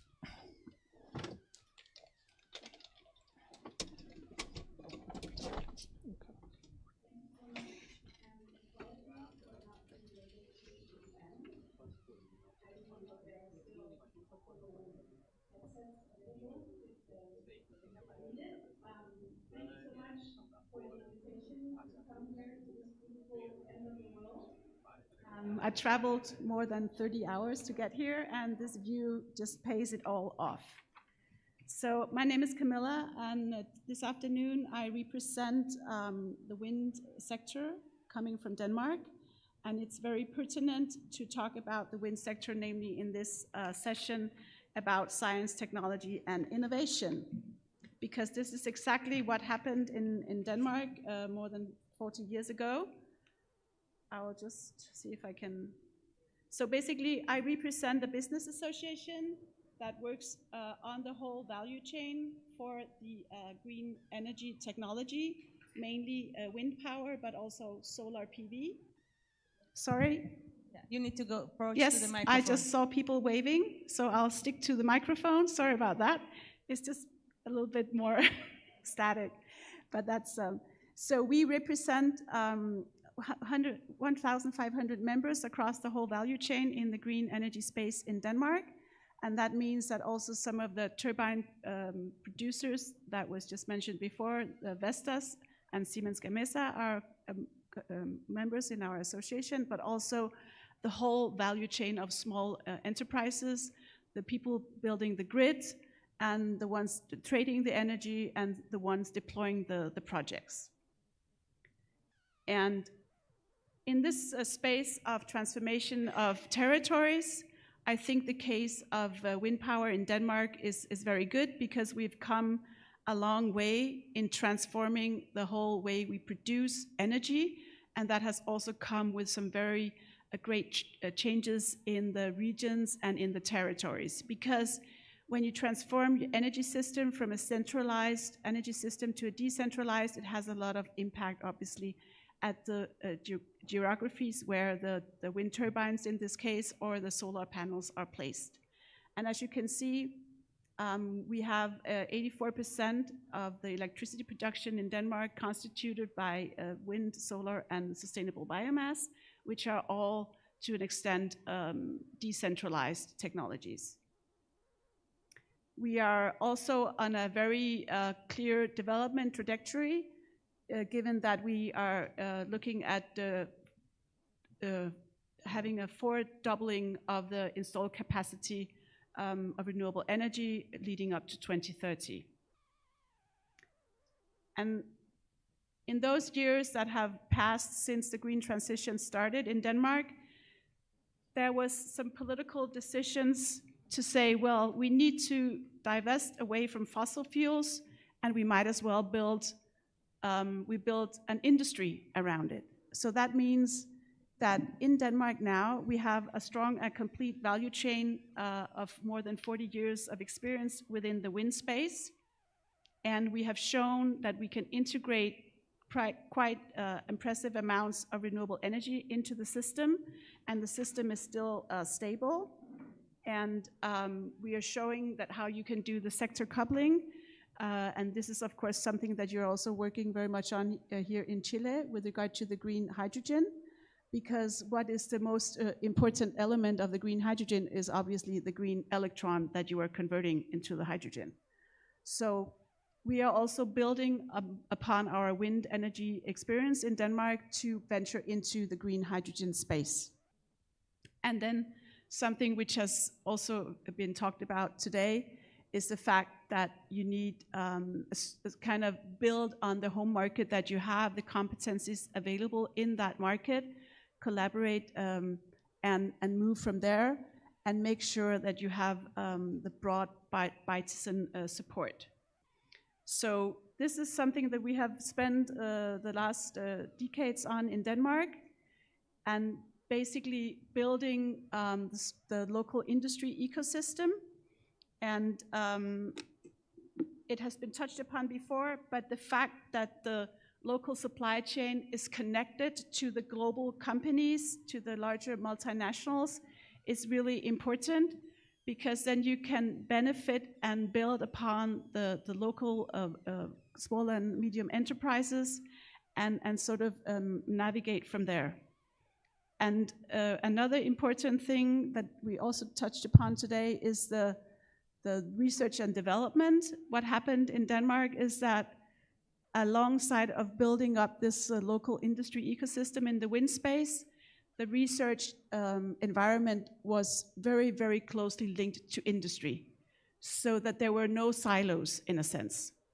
And I believe it's also, in this example, quite an advantage of being a small country, because everybody knows everybody, and maybe they're all related, or in fact, they all went to the same university. So in a sense, it's more easy to build up these very interlinked ecosystems. Another thing which has been very important, obviously, also is the qualified and flexible workforce, an issue that has been touched upon today also.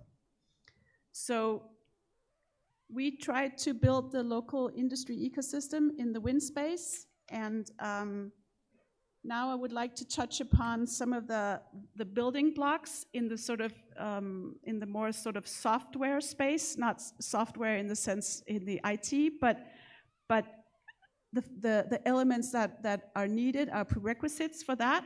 to open some of that window that was just talked about before in the green energy space. And of course, you being involved in public policy know that the prerequisite is the stable political agreements that have broad bipartisan support, because if you need, when you need private investors to go in and engage in this market, they need to be sure that this is not just going to change by the next election. And that being said, the territorial planning fits quite well into this, because you are planning for the long ride, obviously. What I would like to underscore here is that what we have experienced also with regard to the broad bipartisan support and the territorial planning is that the mindset in the territorial planning is really, really important. Because when you're going into a new technology, a new business space, you don't have all the answers at hand, neither in the private sector nor in the public sector. But this open-mindedness and the mutual understanding of each other's wishes and needs, when you venture into a collaborative spirit on developing, be it solar PV, be it green hydrogen, or be it wind power, that has proved very, very important in Denmark. And also an understanding that the projects are not fixed when the investor comes and to you in the local communities. They are saying, well, we can see an opportunity here. We would like to have this as an objective. We would like to install such and such a capacity, or we think it will come with such and such advantages for the local community, but we don't know every step of the way. And that's where the local administration has a very important role to play, to say, yes, hey, this sounds like a really good idea. Let's develop it together. And I believe that one of the things that has been touched upon today is also that all the levels of planning, all the spatial plans that we have, we need to make sure that they're not being too restrictive for the investors to actually go in and say, well, we believe that if we do it this way, it will be more intelligent, or we can save some money and it will be a better business case for us. So right now, we are also looking at some quite substantial PTX projects in Denmark. And what they're saying is that they chose the location dependent on the mindset of the people working in the local authority. Are they yes, we can do, or are they, oh no, we have a checklist, you need to do this and that and that and that before we even want to talk to you. And I believe that that municipality that had the chance but missed it is quite jealous of the other municipality now, because now they have the largest PTX project in Denmark that was just inaugurated last week, that comes with a lot of employment opportunities and growth opportunities in that region. So that's for the software, so to say. Then the middle circle is to illustrate the local dialogue and the importance of engaging with the citizens, because obviously the success of a green transition, the success of an investment in such a project heavily relies on the support, or if it's not support, then at least not too heavy opposition from the local citizens. And in the wind energy space in Denmark, we have struggled quite a lot with that, because we are a very heavily populated country, and we have a lot of agricultural space.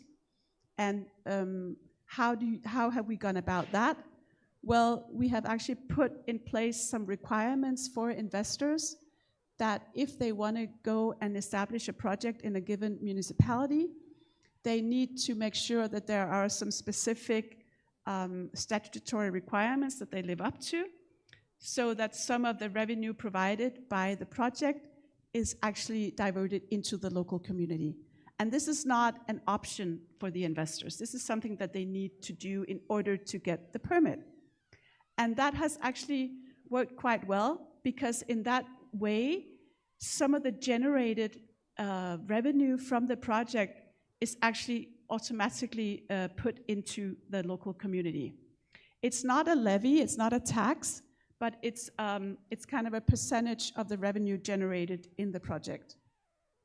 I'm not really sure if I, no. Yeah, you this have one is more still- minute now. Yeah, I'm finishing up.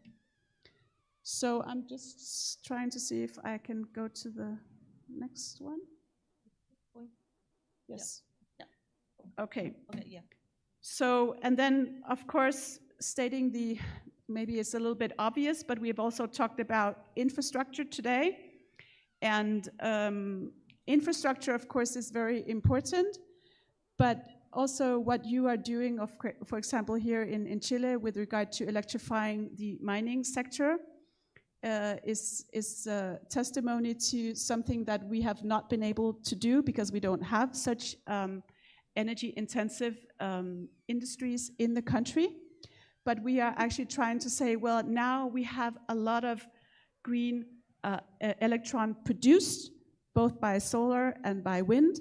We have an electricity grid, state-of-the-art, so you are sure that you get the green electrons when you need them. But now we actually are in a strange situation that we don't have sufficient demand because electrification of society is not picking up as fast as we thought. And for these investors to keep investing also in the quite large offshore wind farms, they need to be sure that the demand is actually there. So we are now looking also at a regional space so that we can, to a larger degree, export that produced electrons to Germany, to the heavy industry sectors in Germany, and also investing in a hydrogen pipeline from the southern part of Denmark so that you can actually transport the green electrons into the shore in Denmark, convert it into green hydrogen, and export it to the heavy industry sectors in Germany. So this is a little bit parallel to what you are doing in this region with regard to the energy-intensive industries. And to Denmark, this is also a necessary step for us to keep developing in the green energy space to actually make sure that we can do it for the greater benefit of the European Union and also maybe of the greater benefit globally, because we're also looking into green fuels for the marine sector and for the aviation sector. But since I don't have in more time, I would be happy to discuss also this sector coupling at a later stage. Thank you so much for your attention. Thank you, Camila. Muchas gracias. Estamos muy cortos de tiempo y tenemos que pasar a la parte del panel. Voy a darles la palabra en el siguiente orden y les voy a empezar a hacer algunas preguntas pertinentes a sus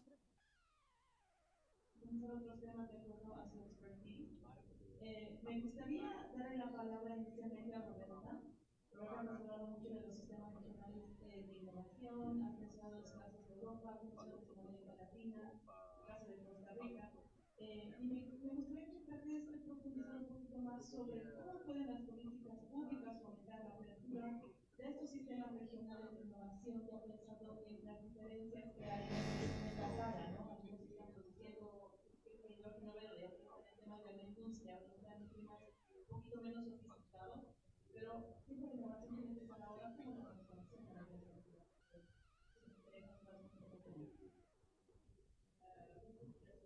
Bueno, creo que ya se ha hablado, Ricardo, bastante interesante sobre cómo funciona de modo eficiente el sistema regional de innovación, que es el caso de Chile, que nos ha ilustrado, y también el caso de Dinamarca es un ejemplo muy bueno. Pero como estaba comentando en mi presentación, se necesita, hablando de los sistemas regionales de innovación, se necesita tener en cuenta que los sistemas están basados sobre actores internos a los sistemas, y es muy importante que hay todos los diferentes elementos como el sistema de las empresas, el sistema de apoyo institucional, el sistema educativo, la pública administración, y que todo están involucrados en el mismo proyecto, que hay un sistema donde la colaboración es muy fuerte, pero también es importante tener en cuenta que los sistemas tienen que ser abiertos a actores externos.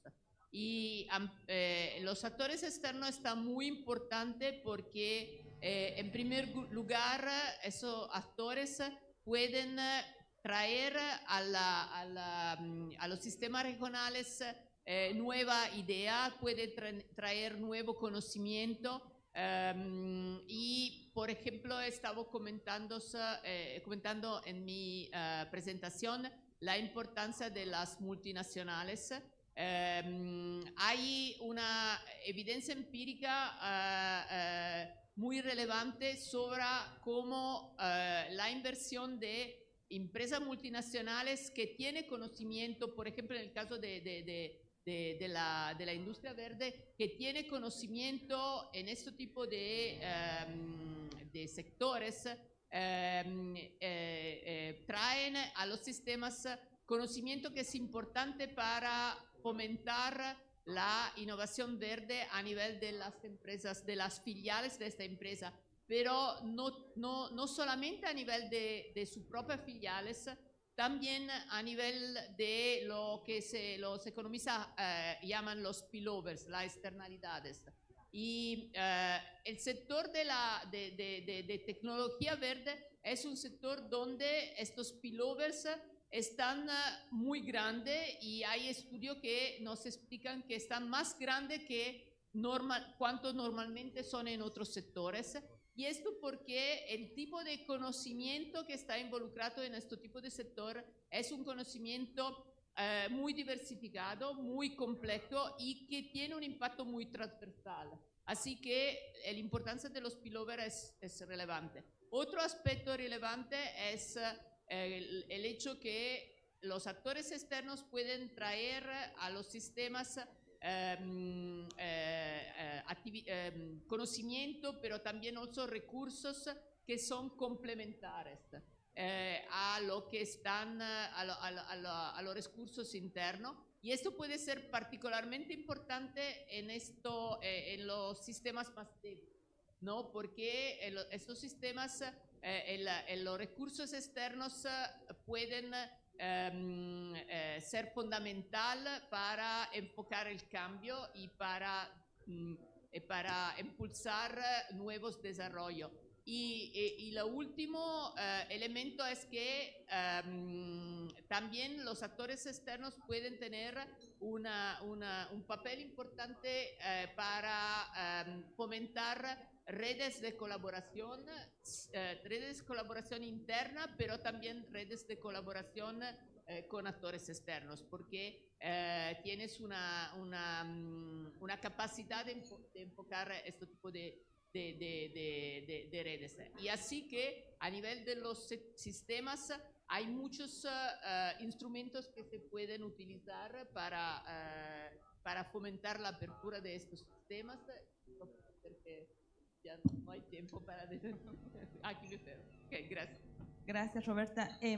Y te pedía que pares un poquito el tema de los sistemas y cómo se puede trabajar así, porque yo creo que José Miguel tiene bastante información que nos puede seguir contando respecto al caso de Chile, porque cuando tú mostraste esos 20 instrumentos que tienen en el país, en Corfo, y otros instrumentos que tienen en Cercotec, aplicados a alguna industria específica que tú quisieras desarrollar, ¿cómo ustedes están trabajando esas estrategias desde Corfo y desde el gobierno para fomentar esa diversificación productiva en las regiones y en regiones que tienen tradición de depender solamente de una industria para tratar de diversificar en otras? Sí. Déjame ilustrarlo con el caso de desarrollo de hidrógeno verde, particularmente en la región de Magallanes, que yo creo que es bien importante. Y me voy a colgar de un par de comentarios que hizo Roberta, que yo creo que es bien importante. Todo lo que ella dice, obviamente yo vengo de ese mundo, es claro y evidente que es así. Pero cuando uno va a la política pública, la implementación, no es obvio que sea así. Y creo que es bien importante. Por ejemplo, el buscar las complementariedades, la pregunta siempre es, ¿las buscamos con los incentivos privados o las forzamos para que haya? Y no es tan evidente que esto espontáneamente surja. El tema, por ejemplo, los temas de contenido nacional o los temas de preparación del capital humano. Entonces, en esta administración en particular tomamos un rol un poco más proactivo, y el gobernador aquí presente lo sabe. Desarrollamos este trato, este acuerdo entre los desarrolladores de la industria de hidrógeno verde de Magallanes y el Estado de Chile o el gobierno, principalmente a través del Ministerio de Minería, de Energía, Economía y nosotros, en los cuales llegamos a un acuerdo con los desarrolladores. Un acuerdo que había unas obligaciones de ambas partes para que estas externalidades que decía Roberta se materialicen. Por ejemplo, y perdone que lo voy a decir en términos como bien pedagógicos, la empresa nosotros le decíamos, nosotros necesitamos que haya de empleo local. Y la empresa nos decía, sí, pero necesitamos que ese empleo exista, esas competencias estén. Y nosotros le decimos, bueno, ¿cuáles son las competencias que necesitan? Y entonces ellos se comprometen a entregar una lista de las competencias. ¿Y cuál es el compromiso del Estado de Chile junto con las autoridades locales? Hacer esa oferta, esa competencia para que en 2 años más esas competencias estén. Y de hecho, eso es lo que se está haciendo. Segundo, contenido nacional. Es más o menos evidente que no hay ningún sentido andar trayendo, ¿no es cierto?, aerogeneradores o electrolizadores por todo el mundo, a pesar de que la tecnología está desarrollada en otros lados. ¿Por qué no producirlo acá? La empresa dice, ningún problema, produzcanla acá, pero necesitamos que estén aquí. ¿Cuál es el rol entonces nuestro? Es decir, bueno, ¿cuáles son las condiciones técnicas que necesitan What are para the usted technical comprarla? conditions Y ellos mandan la that lista de are las condiciones needed? técnicas. And what do we do as Corfo? We do a technical training to produce aerogenerators and aero electrifiers.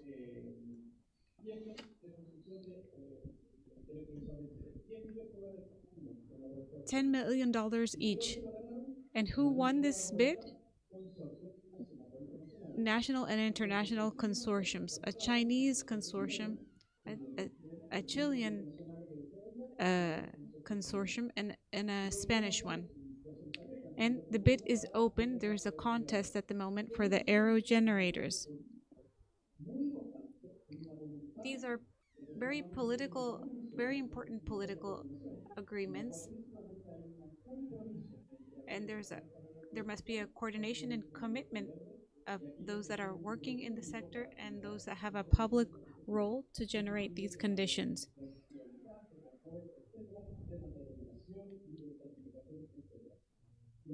What I want to mention is, obviously, this is all decided and discussed in the territory, where we ask the developers to work with the governments and the institutions to conduct these demands and commitments. The demand is increasingly growing, but this mainly is related to coordination, proactive coordination of the public and private sector, so that these potentials of the sector and the links mentioned by Roberta are materialized. And we are aligned with you, and we count on your support. Camila? Well, Camila, thank you very much for your presentation. The case of Denmark was very illustrative regarding how Denmark is working with the wind industry. I'd like you to help us delve into the innovation side of things and what were the factors that allowed Denmark and the cluster that you have regarding wind energy to lead that energy transition to renewable energy. So thank you so much for that question, Blanca. So when the wind energy journey started in Denmark, it was pretty fast established that research, government, and industry had to work together.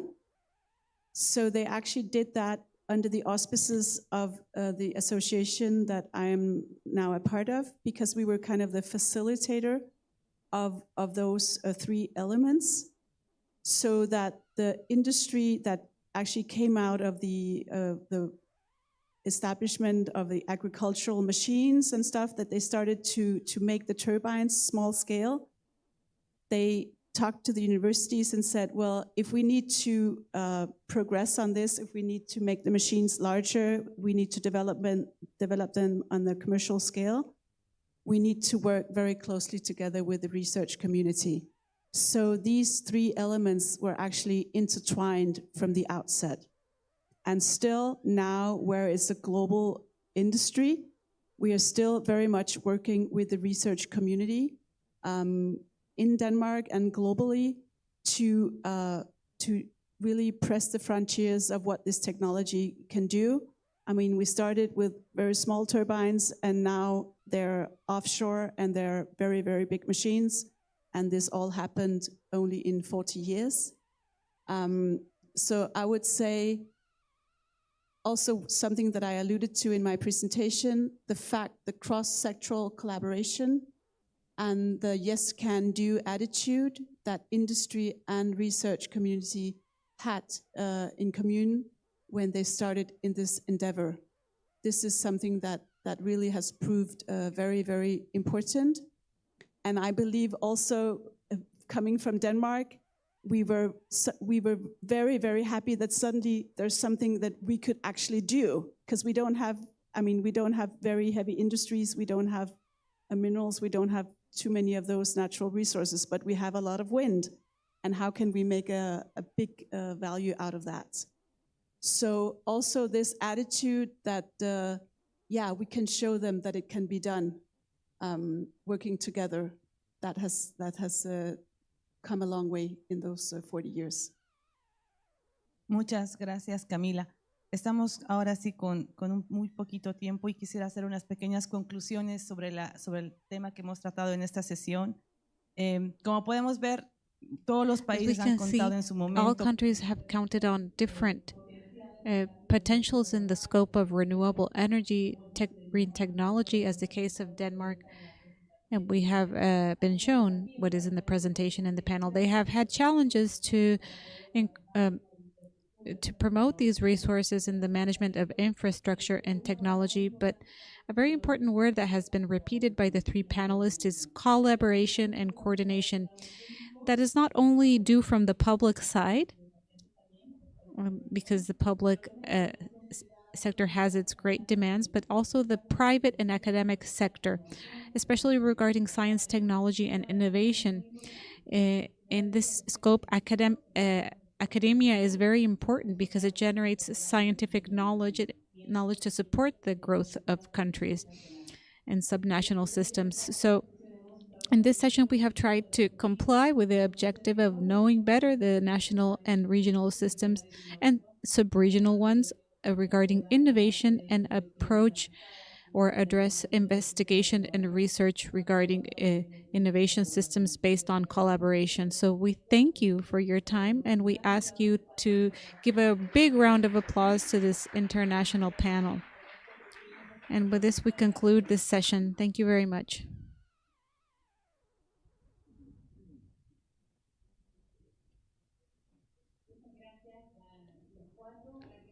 Thank you to the four panelists of this thematic session with which we begin this first afternoon.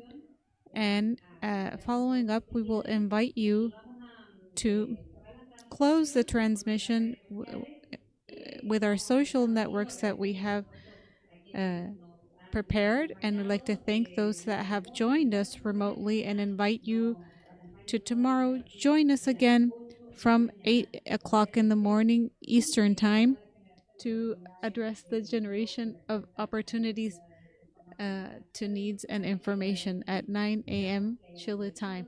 We hope that you have enjoyed our transmission and the opportunity of knowledge exchange for resilient territorial development. Thank you for joining us. Bye. Está apagado.